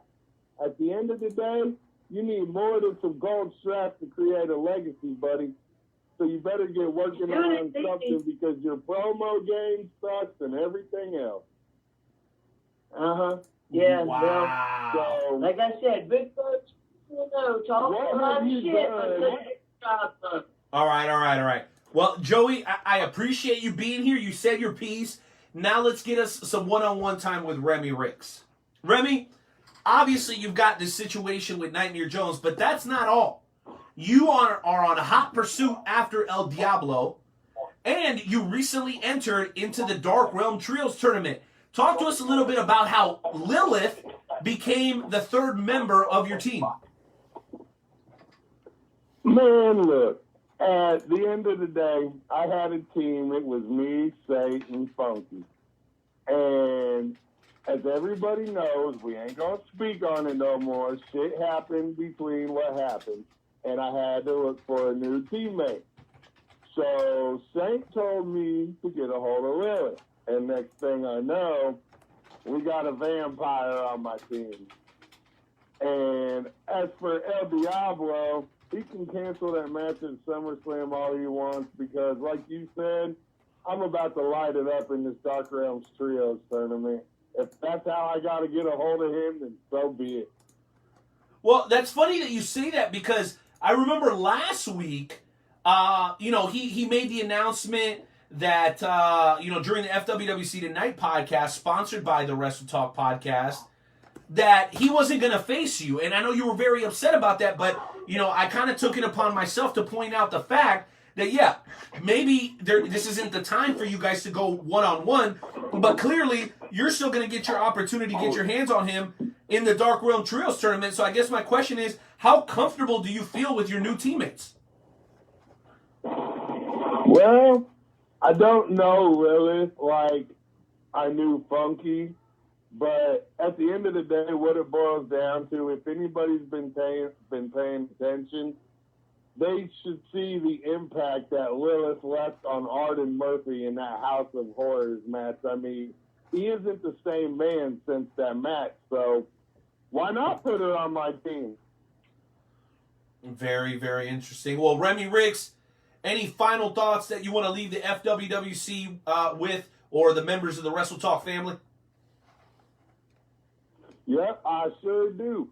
Friday night, this new free agent trio side, you'll hear from me very soon, buddy. I'm going to be your first match in the FWWC. All righty, ladies and gentlemen, representing the brand that is leading right now in the brand battle, the Inferno brand, the one and only Remy Riggs. Well, up next, ladies and germs, we're going to keep that trend going, and I'm just going by who called in first here. None other than the lady, the boss hoss of the Inferno brand, Susie Hoss. What's on your mind tonight, Susie? Oh, not much, night out. I'm just, calling in, doing my usual weekly check-in, making sure my team's calling in because we like to dominate the Wrestle Talk podcast when it comes to the FWWC segment. But there is one thing I would like to tell everybody. Yeah? We had our pick'em this past Friday, and we just happened to get a box. That means that this Friday on the FWWC Tonight, the Inferno team will be hosting the FWWC Tonight. We are going to light up the FWWC Tonight. So all you folks out there, y'all be listening because Inferno team is going to be rocking the show. Very, very nice. Well, Susie, I only want to ask you one other question because I do want to get to all the other callers. And there was a poll that went up a couple of days ago pertaining to the FWWC Pick'em. How do you think your brand did that night? Well, I saw that their little poll, and a lot of people are saying that the other two brands may have come out ahead. But frankly speaking, we walked away with a trait that gave us Savior Saint. We walked away with a mystery box that's going to allow us to host the FWWC Tonight. Plus, it's also going to give us 1 point at the beginning of round 6. So we're already a point ahead. How could we not have won that? How could we not be on top of the pick'em? I mean, we walked away with all the best stuff. So the other teams, well, sorry about your bad luck. Y'all can say all you want, you won. But the fact of the matter is, once again, Inferno burned it down, sorry. I'm too sweet, I'm too sexy, oh yeah, I got the mix that drives the girls wild, got the shake. Ladies and gentlemen, up next during tonight's FWWC segment, again, the home of the world's premier fantasy wrestling promotion, we have a man hailing from the great country of Canada, just north of the US of A, the general manager of the Rise brand, Mr. Heel Deal. Welcome to the show, sir. It's great to be here. Come on, Night Owl, sing with me. Sexy. Oh, it's catchy, right? It's catchy. I've heard better. Okay, well, let's get down to business. Well, let's get down to business then. Here's the first question, Heel Deal, and it's the same one I just asked Hardcore Sis. How do you think Rise did during the Pick'em this past Friday for round 4? Hey, we did too, sweet baby. We got ourselves another chance, another shot at bringing home that Warriors Heart Championship, the most prestigious championship in this group. It's why the Heel Deal since he joined 3 years ago, has chased it, longed for it, because he knows it makes you number one. And he may not be able to hold it physically, but for it to be on his brand is the next best thing. So that's huge. And then the tag team titles. We only got one pair for the whole FWWC, so we have an opportunity, besides SummerSlam, to go for those beautiful belts. So the heel deal things Rise Brand made out wonderfully. The boxes were perfect. And I mean, we got the votes, but we also got the boxes to prove it. Well, you know what? It's great to hear that you're so energetic and upbeat, knowing that you got a huge target on your back. Speaking of targets on your back, there's some rumors that I've been hearing, and I'm going to look to you for some confirmation, and it's about the Dark Realm Trios tournament that La Familia is hosting. Now, I know you've got a little bit of inside information compared to most, seeing as you are a La Familia member. Heel Deal, are you planning on entering the tournament? And if so, would you be willing to reveal your partners here tonight on the FWWC segment? Well, you know what? I'll give you all the candy, all the cookies, all the treats.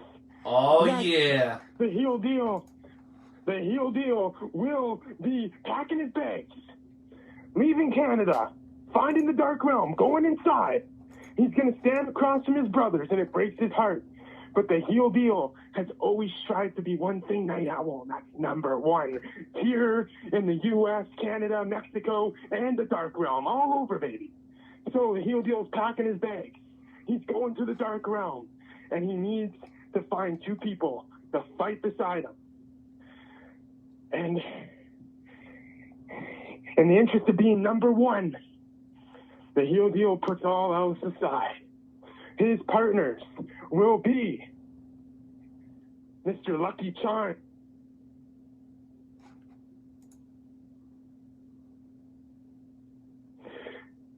Okay, heel deal. Sorry about that. You were saying Mr. Lucky Charms. Please continue. Pick up from there. All right, Mr. Lucky Charms, Arden Murphy. We may not see eye to eye, but I know he's a scrapper. I know he's a fighter. And ever since Rise Brand has started, and I've thrown every single thing in his way, he's jumped over them, and over them. So he knows he's got a fighter to his left. And into his right, well, it takes a special kind of individual to hold 3 championship belts. They're heavy, Night Owl. Daniel, Grim, Murphy, Antoine, coming to the Dark Realm. Wow, a very passionate response there from the heel deal. Now, I know we still have several other callers on hold. I've got about 3 minutes for you guys before we bring on one of my favorite guys in the business today, the D1 champion of Dynamo Pro, Camaro Jackson. So, we'll go rapid fire through the next couple of callers. We're going to start off here with Lucky the Lucha Warrior and Jessica Flowers. You guys have the floor for about a minute. What's on your mind tonight? There's a lot of talk in our brand and Infinite brand about who is going to be number one. And right now we have Mr. Swag, who is our hybrid champion, the only champion in our brand, and I just can't get over that. My wife sat here and beat him last night, getting no points on his side. And is that what a champion looks like to y'all? What kind of champion is that? To be beaten by what y'all call a rookie, but obviously I ain't one. Whoa, my guys, let me tell you something. You guys have come into the FWC hot and heavy. I got to ask you, what chances do you have, in your opinion, of being booked at one of the biggest shows of the year for FWWC SummerSlam? Are you guys both going to be on that card? Have you gotten any confirmation yet from your general manager? We haven't got any confirmation yet, but we are going to pull out every strings we can to make our way there. No matter for what champion, what match, we're still going to go and we will dominate it. Just know we are ready. Boom, baby. I love it when the new talent comes on and shows up, some of the OGs here in the FWWC. Well, we got about a minute left to get through the final 2 callers, and it would only be appropriate if we brought in a man who represents Kansas City oh so classy. Like, ladies and gentlemen, welcome in Mr. Swag. Hybrid champ, What's going on with you, man? You know what? I sit here and I hear these two punk asses out here talking shit on Mr. Swag. See, they don't understand. Mr. Swag might have done a little overlooking here. That's not his style. The newbie, she got her 10 seconds of fame, whatever. I ain't even tripping over it. Mr. Swag, too busy out there partying on weekends, smoking the cohibas, drinking the bamboo, chasing the fine things around. It just, hey, it wasn't my night. What am I going to say? But I'm going to tell you right now, save your saint. You make a comment again claiming that I'm out here throwing matches, me and you going to have a serious talk, pal, because I don't think you even faced me for one time when you was in our brand. Now you want to leave and talk smack. Whatever, man. Get out of here. Swag out. Swag is out, ladies and gentlemen, and we are about 30 to 45 seconds to bringing on our second featured guest of the evening. That's right, my friends. Camaro Jackson, who's going to be performing at Black Wrestlers Matter, is going to be joining us in just a matter of moments. But El Diablo, according to the La Familia nonsense, I have to give you your time. You've got 40 seconds. Please just say what you have to say and leave. Well, first off, I didn't think it was very respectful of you to be talking to Hill Deal the way you did. Because if you ask me, that theme song is the best. I've heard better. When it comes to Rise Brand, that's also, I'm sure you think you have, but you probably haven't. But anyways,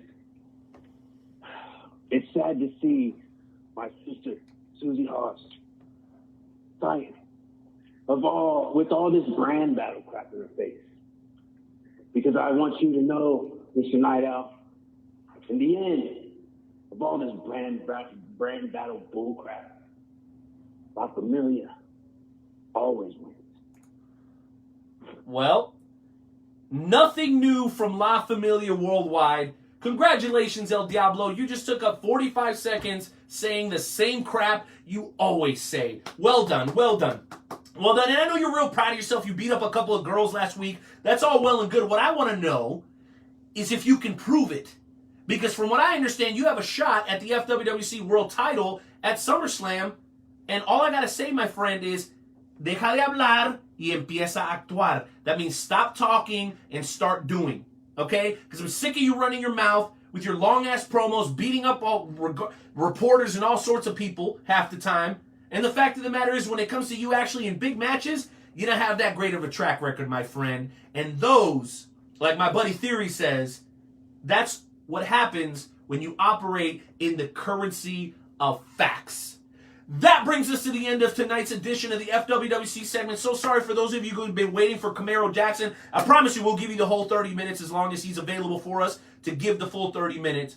With that said, intern Timmy, you know what to do. Cue up the music as we welcome in the D1 champion, a man that's going to be performing at Black Wrestlers Matter, and honestly, one of the hardest working, most humble dudes in the Midwest today. Amigos from Alpha Omega, Camaro Jackson. Hit the music!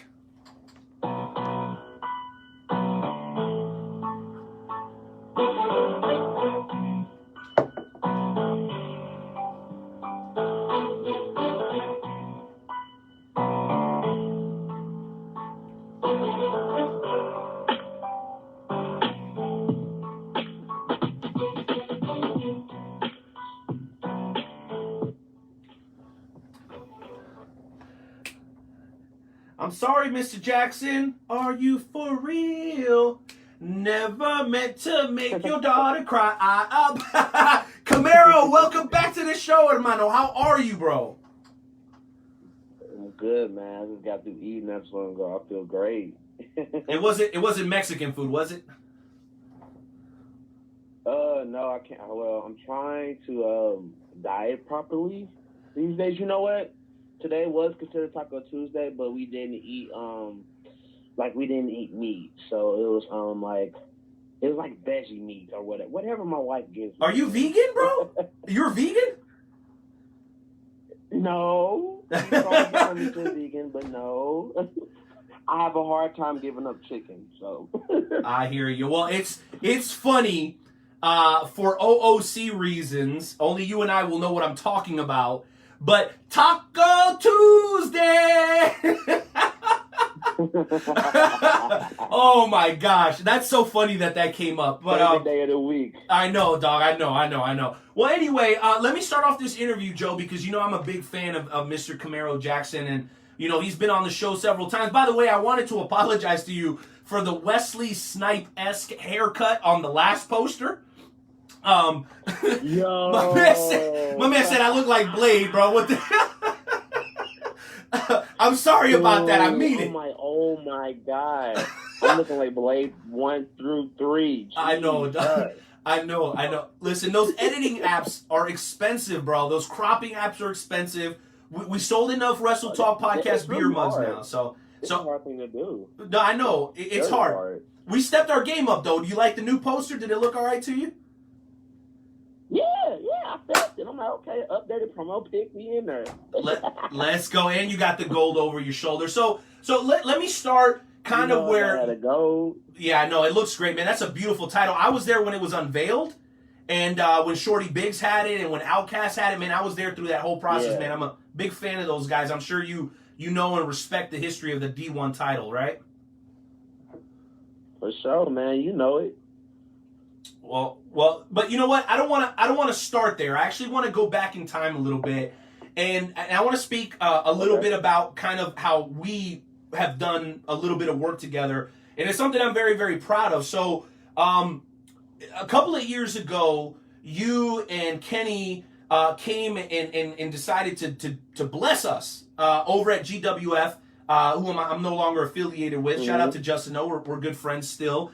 But we had the opportunity to work together, and if I'm not mistaken, that was your guys' first opportunity to main event, and we did pretty damn good at that show, bro. I think we had like 220, 225 at that show that you guys main evented, and it's been nothing but like upward trajectory for you since then. So can you take us back to like Camaro Jackson getting out of the SUV, opening up the garage door, and main eventing that show?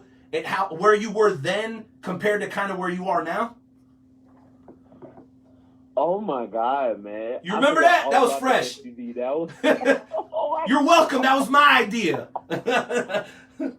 Dude, that was the coolest thing ever. I felt so important. I'm like, oh my God, this is real. Yo, so like then, I was only a year in by then. So like, main eventing on a show like of any kind was like not a real thing yet for me.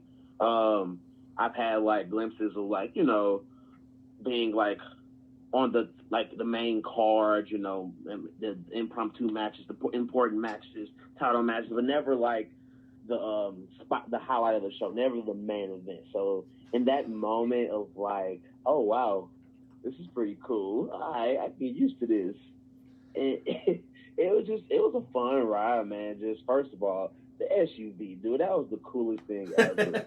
Like you grow up seeing wrestling. Like, man, I know back in your day, you had the Horsemen, you had Flair, you had them guys who were swaggy to the toe.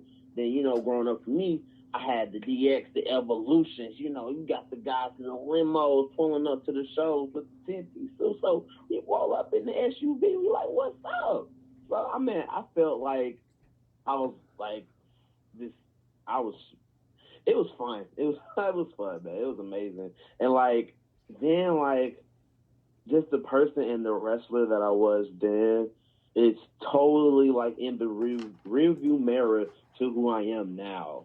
Like I'm like a totally different person, just as a professional. Like I feel like I've grown a lot.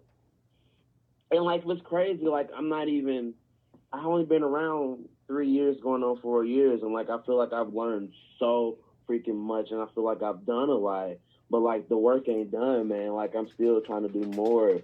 I'm still trying to learn more. I feel like I'm growing, like I'm steadily growing. Like there's never been a moment to where like, even with the COVID mess, I never felt like there was a stunt in my growth when it becomes as a professional wrestler. Like I'm always grinding, I'm always learning. So like I feel like now, compared to now and then. I'm just grateful for every opportunity I get, especially since we're in the COVID era. Like, I'm extremely grateful for everything. Well, and you show it, and the people that follow you and support you know it. We've got a lot of people right now on the Facebook Live that are just like, yo, what's up, champ? A lot of people obviously are very gravitated towards you. And I think that, Harley Race and WLW and those folks have taken notice clearly. And if you can go back and do this, I think you would be a better person for it. We had Jesse Matthews of Proving Ground Pro on during the first hour, who I know you're also very familiar with. And he had nothing but great things to say about you and Mike Outlaw and Jake Durden and that whole gang. So, bro, you're starting to be brought up in the same sentence with the Ricky Cruzes and the Outlaws and the Durdens and stuff like that, and the Derek Stones and the John Webbs or whatever. Is it kind of surreal to you? Because I know you kind of, when you were first started training here in Kansas City for when NWO was still going, I imagine that these were some of the people that you looked up to, and now you're kind of being brought up in the same conversation as them. Is that something that's a little surreal to you? It blows my mind a little bit, man. Like, and people like put me in the same conversation as my trainer, who I freaking love to death. Shout out to Dynamite Derek Stone. We love you, bro. Yeah, shout out to my wrestling daddy, man. Wrestling daddy. My bro Mike, man, Outlaw's so damn good. Like, I don't think people realize how good Outlaw is. He does not get the credit that he deserves. That's what Jesse said. Part of the reason why I've grown a lot. It's exactly what Jesse said. Like, he's so damn good, and he does not get the credit he deserves. He doesn't even give himself the credit that he deserves. This man is literally, and this is me being unbiased as possible, also being biased.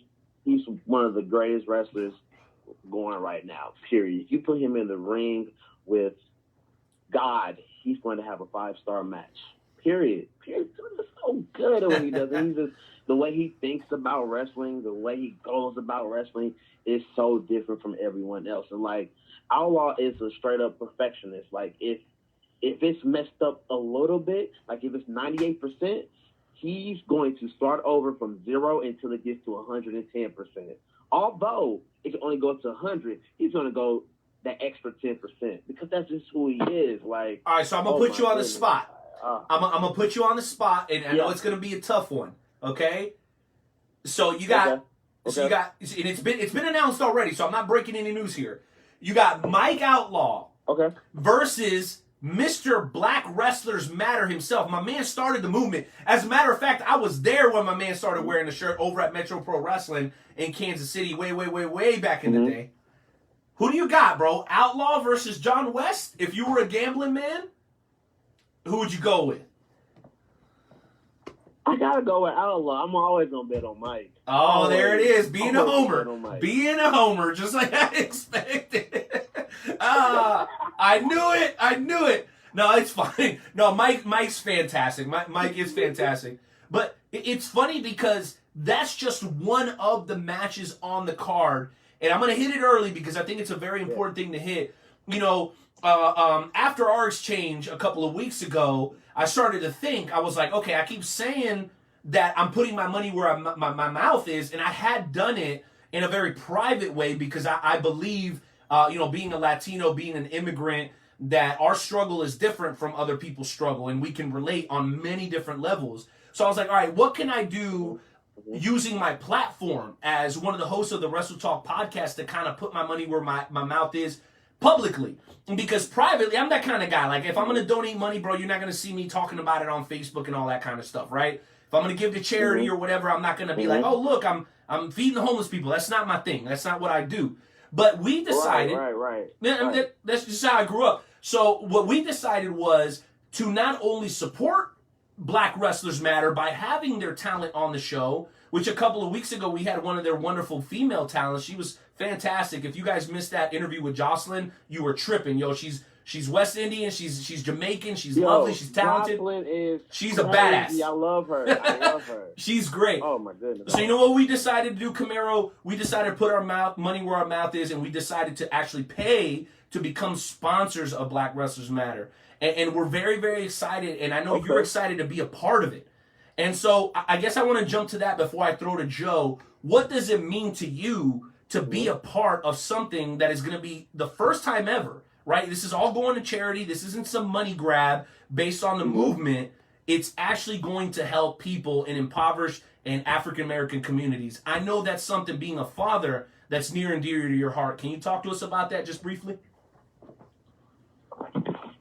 So, like, I feel like it's the opportunity for, like, this number one, like, when you're a kid, man, like me and you, like, we had our heroes, but we never saw them in that spotlight. You know what I mean? Like, people that look like us. So, like, it's important because we finally have the opportunity to do something with just us, but also, like, it creates like a ripple effect, like a little ripple effect. So it can trigger something else. Like, let's say, black kid growing up, I never really saw a lot of black wrestlers on TV unless it was Booker T or The Rock, yeah, or Farouk. It wasn't that many, and it wasn't that many in the main event. It wasn't that many being put in that spotlight. That's a good point. So it's like, oh man, like why are the people that look like me? Why are my heroes not getting the chance they deserve? And like, like if I put it on me, like it's an amazing feeling to main event these shows now because my kids are there watching it. Like, they straight up look up to me. Like, it's amazing. Like, if you were ever at a show and you saw my sons and you saw how they reacted to when I wrestled, they lose their freaking mind. And I'm just like, when I really think about it, I'm like, wow, I'm like kind of like a superhero to them. You know what I mean? Like, I'm not just an afterthought. Like, I'm important. And not just to them, either to everyone. And like, that's what it's about. I feel like we need the opportunity to not just be important to people who look like us, who are younger than youth. Like, that's important. But we want to feel important to everybody. Like, we want people to know that, like, hey, we're just as good as him. We're just as good as them, or even better. Like, because it's the talent pool of black wrestlers, Latino wrestlers, Asian wrestlers is deep. It is deep. It is deep. Very. And I'm gonna be real, promoters don't realize that because all they book is these same white guys on every single show. And that's not even a knock, because they're talented. They're very well talented. They're very well deserving. But where is the diversity? Where are the opportunities for people like us who are just as good as those guys? Maybe even better, if I'm being honest. Now, well, let me jump in. Let me jump in right there. Let me jump in right there, because I love what you're saying, and I want to give a very specific example. So there are people, and everybody, the issues that I have with Jeremy Wyatt are well documented. Everybody knows the Night Owl and Jeremy Wyatt have had our clashes. But you know what? I love the guy. I love the guy for this reason. He has always been willing to fight the best. And his match, his 60-minute match against Fred Yehai, to me, said everything that needs to say. I think it said everything that needs to be said about where the African-American talent pool is right now compared to everybody else. It is at the same level, or in some cases superior. I'm not saying that Fred Yehai is better than Jeremy Wyatt. I'm not saying Jeremy Wyatt is better than Fred Yehai. But if you flipped a coin on a specific day, it could very well land on either side. That's where we are, ladies and gentlemen. We're on an equal playing field when it comes to talent and skill. Now, Camaro, and I'm sure you'll agree with this, it's about being granted those opportunities. Please continue. I just wanted to point that out. Yes, absolutely. Yes, like, oh my goodness, like, that was like a perfect example. Like, that was perfect, Renee. Like, Fred Yehai, Jeremy Wyatt, they had one of the best matches on the independent scene during this COVID era. Like 60-minute Iron Man match. Like, first of all, 60-minute matches on this level isn't heard of anymore. No. It's foreign. So for them to do that, and especially in front of no crowd, just a crowd of probably 10 people, like wrestlers, it's amazing. It's unheard of. It's unheard of. It was basically just the camera crew. In his own way. It was the camera crew, basically. That was it. It's crazy. Exactly. So that's unique. It's unique in its own way. Like, and Fred Yehi, holy. Yeah, I know, bro. He's great. I know. Dude's crazy good. Great. Oh my goodness. That's actually Outlaw's. That's actually one of Outlaw's favorite wrestlers, by the way. Well, why wouldn't it be him? John Gresham, Keith Lee, there's Shane Taylor. I mean, the list goes on and on. Hell, man. And you know what? It's so many. Like I said, the talent pool is endless. There's so much of us to give, but are we going to be given the opportunity to show what we can do? You know what I mean? Everyone deserves an opportunity. Everyone deserves a chance. But I think the time is now for people to realize we're just as good, if not better, than the others. So, beautiful. With that being said, I mean, yeah. Well said. That's how I feel about it, man. That's good stuff. Well, Joey, listen, I know you're a big Camaro Jackson fan. I know particularly Alpha Omega is a tag team that you're always, you're scrolling through independentwrestling.tv and YouTube, looking up some of their stuff, especially because I'm such a big fan. So why don't you jump in here with any questions or thoughts that you might have for the Dynamo Pro D1 champion, Camaro Jackson? Oh, absolutely. So well, first of all, thank you for taking time out of your busy schedule to come on to the podcast. So, you won the D1 championship in a triple threat match against the King of Chaos, Ricky Cruz, and Jaden Dominic Rose. What was it like becoming the D1 champion? Oh, man. It was important. It was important to me. It was just during that time, like last year, I felt like I hit a rough patch mentally. Not necessarily professionally, but just mentally. I didn't feel like myself. Like ever since my grandmother passed away last April, I wasn't really focused. Not on anything. I'm gonna focus on life, wrestling, my family. It just seemed like nothing was hitting for me. Then so I started going down to the dojo, Dynamo Pro Dojo. I started training down there more often. Started helping train more often, actually.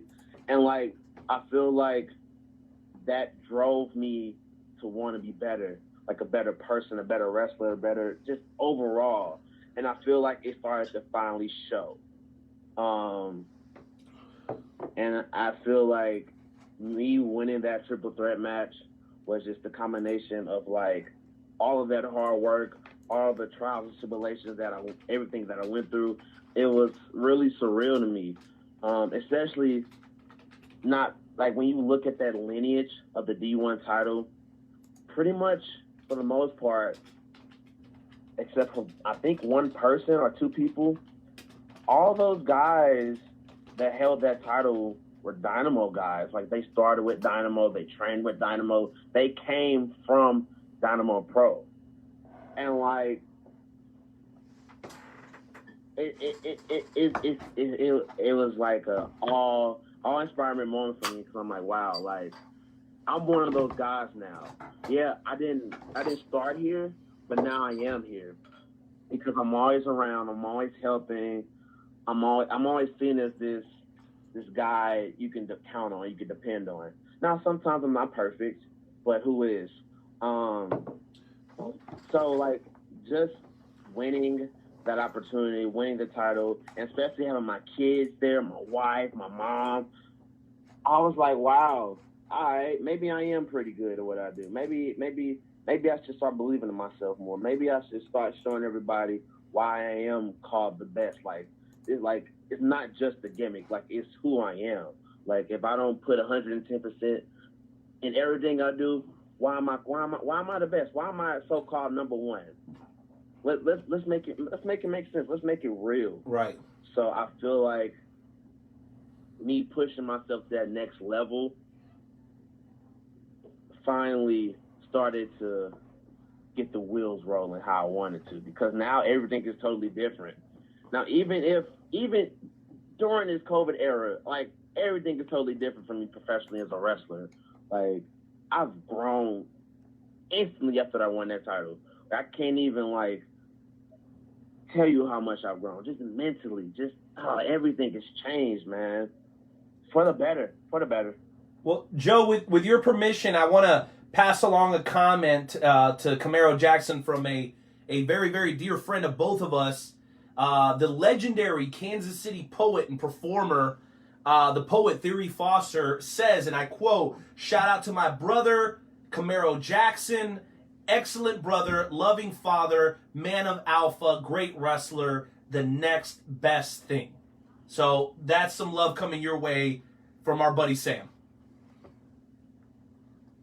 That's my dog, man. That's my dog. Sam is my cat, man. You know what it is. I know, that's my dude. And then number two, I'm going to put myself over here just for a moment.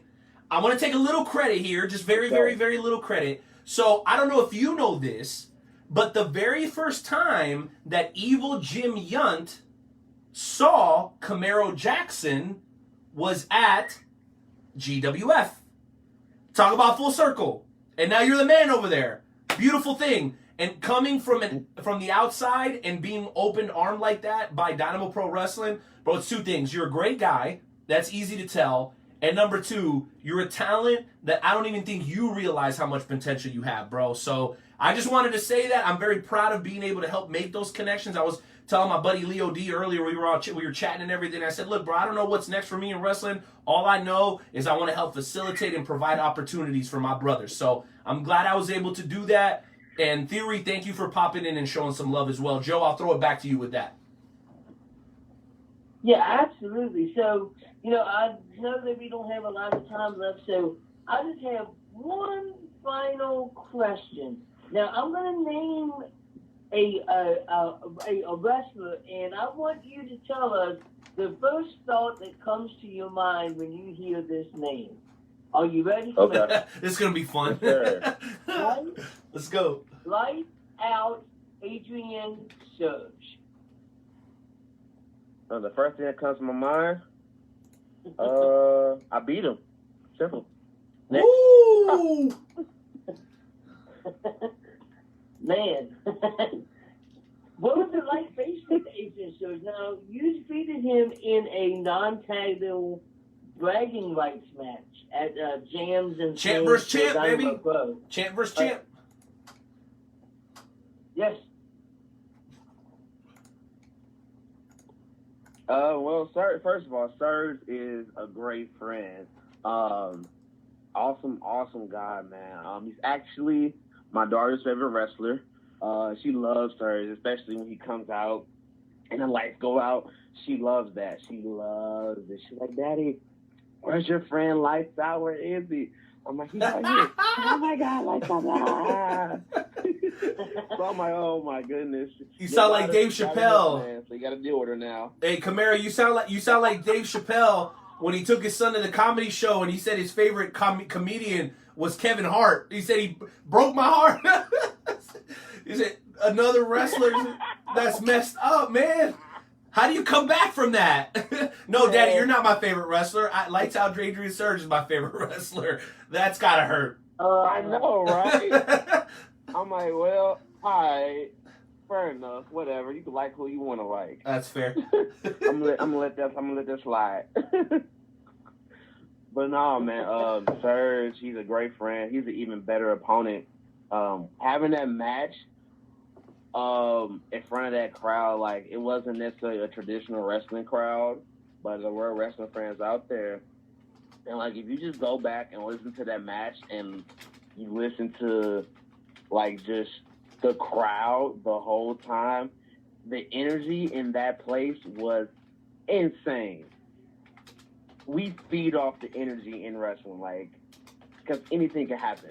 But, like, when you got a crowd just screaming the whole time, it's like, oh man, we about to create some magic, and magic we created that night. It was a blast. It was actually on my birthday too, so it was fun, dude. And you know, I beat him. I whooped that ass. Yeah, buddy. That's okay. That's okay because you know, I made a point. The D1 championship is the #1 championship of Dynamo Pro, and I am the ace of Dynamo Pro, and I proved it by beating the heavyweight champion, which is Adrian Search. What's the next name on that list, Joey? I like that heat right there. That's good heat. It's good heat. What do you got next, Joe? Absolutely. Oh, Renee, it's all yours because I know we don't have much time left, so it's all yours. So whatever final questions that you have. Well, no doubt, and I'm gonna kind of recap a couple of things and then ask my question. So, you're talking about sharing the ring with the likes of Ricky Cruz, Adrian Surge, following in the footsteps of Outcast, and all the other wonderful talent that has come out of Dynamo Pro Wrestling. You winning the 2020 Proving Ground Pro Ryan Berkeley Memorial Tournament, which we talked about a little bit earlier with Jesse Matthews. Shout out to Jesse Matthews. To winning to winning the tag team championships, which who was formerly, sorry, John, who was formerly my favorite wrestler in the Midwest, John Webb, the hybrid ace. Dude, you've accomplished so much. You've accomplished so much in your career at such an early age, and only being a few years into the business. Is there a moment that sticks out to you from when you started to today that you would say is one of the more significant moments in your career to this point?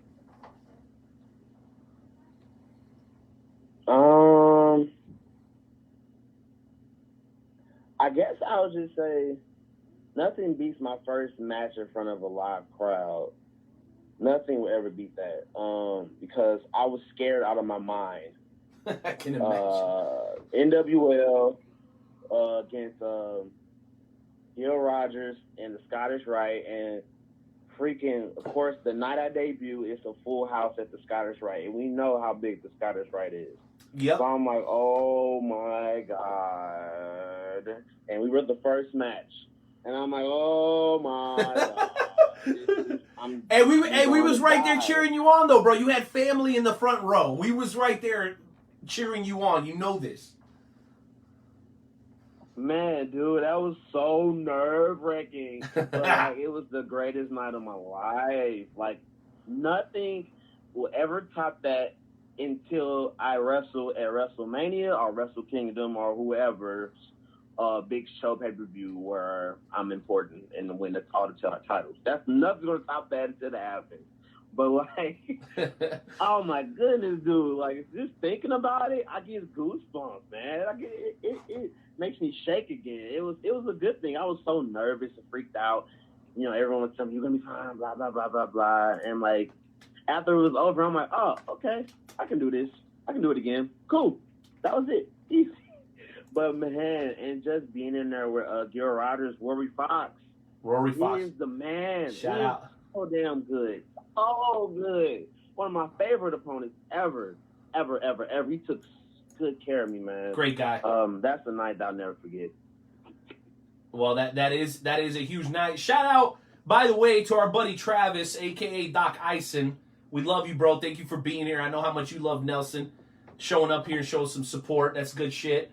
All right, so the very last thing that I wanted to bring up before we get into tonight's edition of the Wrestle Talk Podcast Game Show Challenge, because if you are going to be a part of a tag team named Alpha Omega, that immediately says to me that you're a smart dude. So you get to go one-on-one with Nightmare Jones tonight in a little bit of a trivia challenge. So I hope you're ready for that, Camaro. But before we go, let's hit on the most important thing of the evening, okay? It says here are the notes. Okay. All right? Camaro Jackson will be participating in Black Wrestlers Matter. Okay? This is super huge. Let me get my notes right. Okay. It says, a celebration of black professional wrestling. And it is a fundraising event. The event will be held on August 22nd, 2020 at Franklin Junior High School in Des Moines, Iowa. The proceeds from the event will go to Knowledge is Power. That's DSM Leaders of Tomorrow. Camaro Jackson, I know I kind of already asked you this question, but I'll let you summarize it one more time. Why is it so important to you to be a part of this first time ever earth-shattering event that is for the benefit of the minority community in Des Moines, Iowa? What does it mean to you to be a part of Black Wrestlers Matter? Just to have that spotlight on all of us, like have the opportunity. So we all deserve this. We've all worked hard, dearly and hardly, just for a moment and an opportunity. And for someone to just say, hey, you guys do your thing.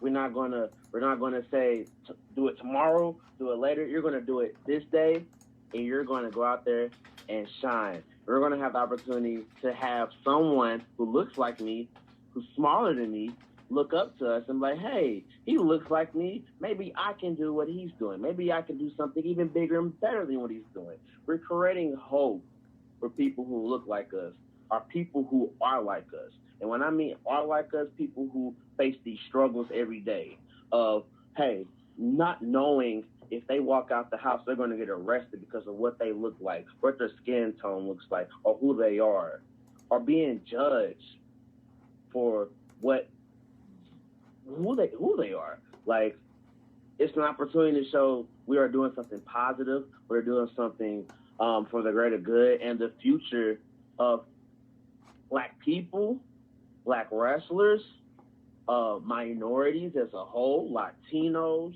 Asians, all of us, man. Like, we deserve better. This is the groundbreaking moment for all of us to finally shine in the profession that has not given us that sunshine at all. It's coming, so baby. We're gonna get it. We're it's gonna coming. take it, and ain't nobody stopping us. And that's on the gang. Ain't nobody stopping us. You Gang, baby, let's go. All right, so Joey, I'm gonna go through a quick rundown, and then we'll get right into the trivia challenge for tonight. Here are just some of the names that the Wrestle Talk family will definitely be familiar with. So you got Alpha Omega, okay? You've got Airwolf. You've got Jocelyn. You've got Brooke Valentine. You have Kyle King. Darian Sanders, who I was blessed enough to be able to book myself in the main event of our Royal Alliance show back in December. That was very successful. The Realist, Calvin Aldridge. Let me continue here. Of course, John West. Of course, JDX, who's going to be going one-on-one in the main event against the one and only ACH. And we all know that we've been missing ACH from the professional wrestling world. It's so great to have him back. Of course, now I need your help with this one. So the Little Blue Dragon, Camaro, I know that's somebody you work with fairly closely. How do you pronounce the name? Is it Shay Shin or C Shin? Shay Shin. Shay Shin will also be there. Faye Jackson, Devon Moore, Isaiah Broner, the Shogun Chris Logan, and the list goes on and on and on, ladies and gentlemen. Black Wrestles Matter, sponsored by the Wrestle Talk Podcast, is where you want to be on August 22nd. Make sure you let them know that the Wrestle Talk Podcast sent you. All that said, let's go ahead, ladies and germs, get your notepads out. It is time for tonight's edition of the Wrestle Talk Podcast Game Show Challenge. Big Hoss, you know what to do, baby. Hit the music for the game show.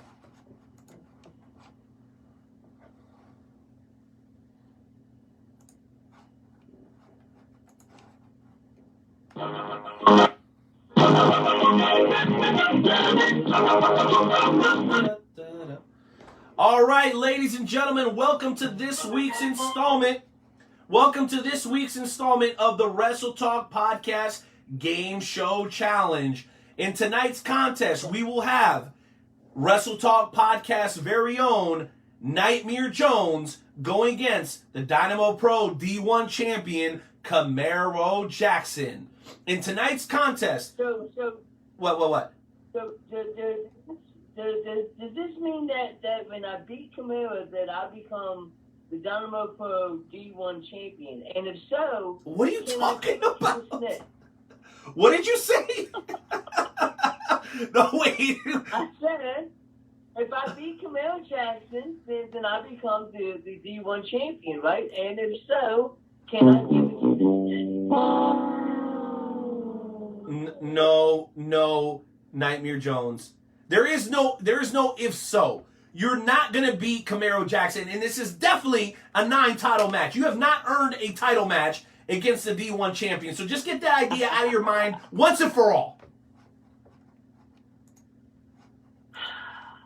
Fine. Quit your crying, Jonesy. Quit your crying. All right, here we go. All right, it says, tonight's contest is scheduled to be a best 2 out of 3 falls. Our contestants, Nightmare Jones and Camaro Jackson.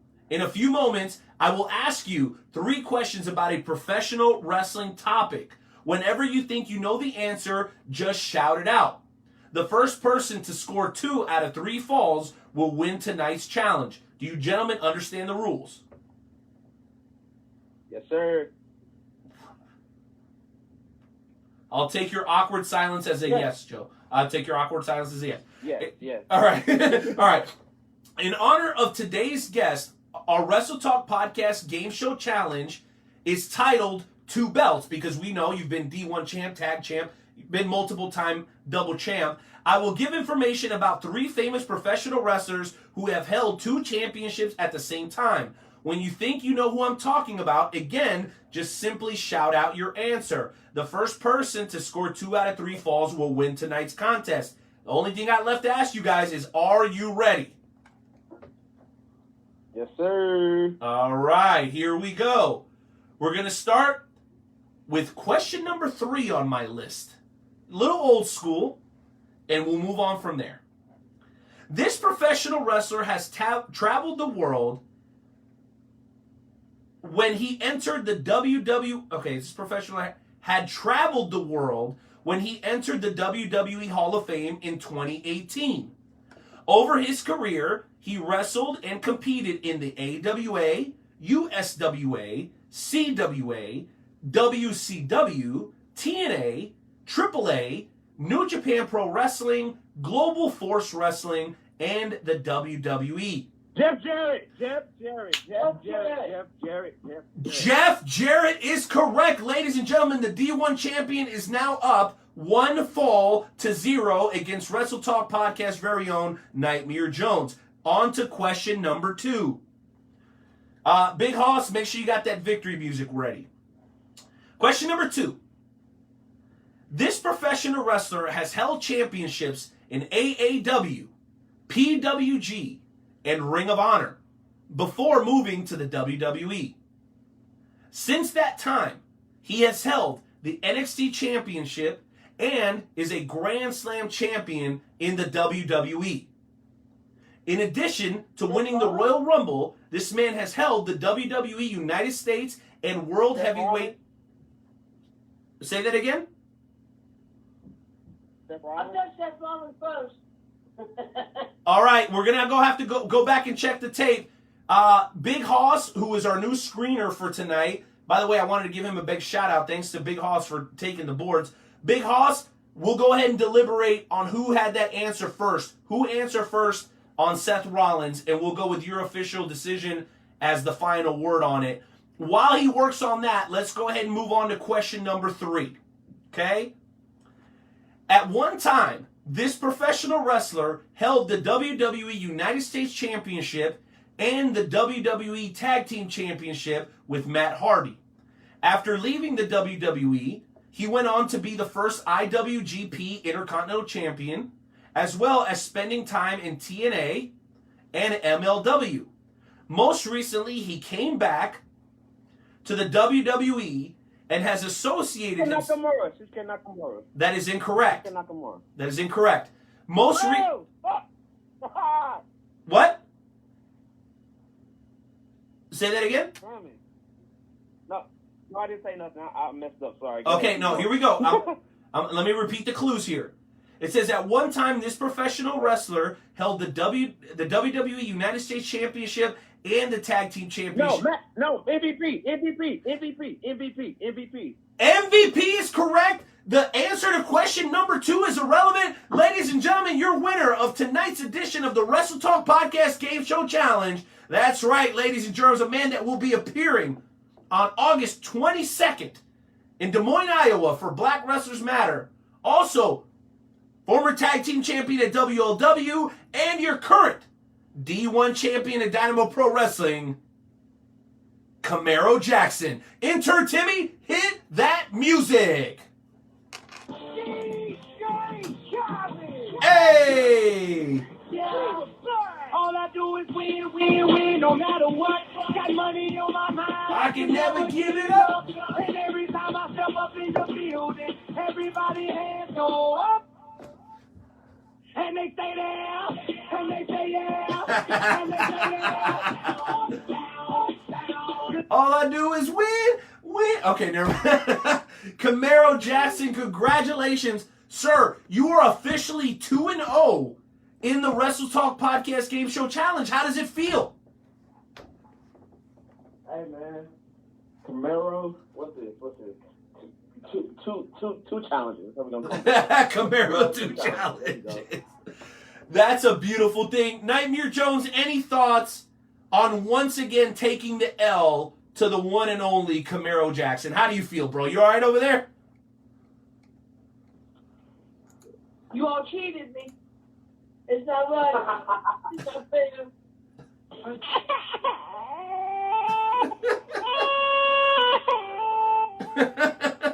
Oh my gosh. Bro, you just got hit with the auto-tune, baby. Next week, I'll make sure that me and Rob will make the Wrestle Talk Podcast Challenge about wrestlers from the 1940s when you weren't even around. Salty much, bro? Hey, man, you forgot what I know. My goodness. Well, listen, that brings us to the conclusion of our second featured interview of the evening. Camaro, as always, man, thank you for making time for us. I know you're a busy family man. You're a businessman, and you're also an outstanding individual and professional wrestler, so we always appreciate your time. Sir, we love having you as a member of the Wrestle Talk family. Any final thoughts or words you want to get out there to the members of the Wrestle Talk fam? I'm going to see y'all again soon. You know, next time y'all see me, I'm probably going to have another accomplishment, another goal scratched off my list. You already know what it is. But, hey, word of advice, always shoot for the stars, even when it seems too far away. That's on the gang, Renee. Gang, baby. Night Owl, Nightmare Jones, Camaro Jackson, and, of course, our friend Jesse Matthews. Thank you for tuning in. Don't forget to stop by WrestleTalkPodcast.com and grab you a mug. And don't forget to give Black Wrestlers Matter a follow, WLW a follow, Dynamo Pro a follow, and most important, Heel Camaro on all social media platforms. Ladies and gentlemen, that brings us to the end of episode 309 of the Wrestle Talk Podcast. We'll be back next week, same time, same place, over at WrestleTalkPodcast.com. Can we hit them with a little bit of that jigger to close out tonight, baby? Let's go. Adios.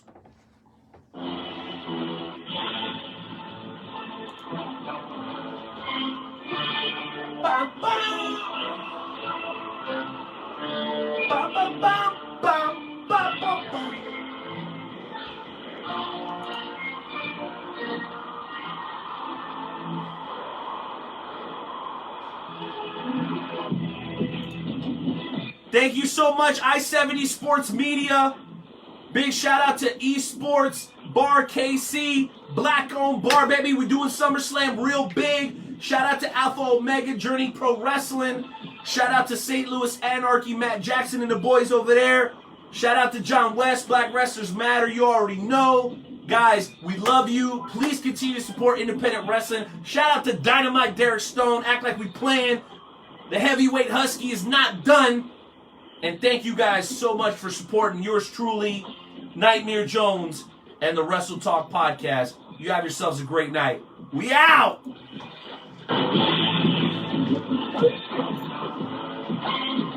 Thank you for using Blog Talk Radio. Goodbye.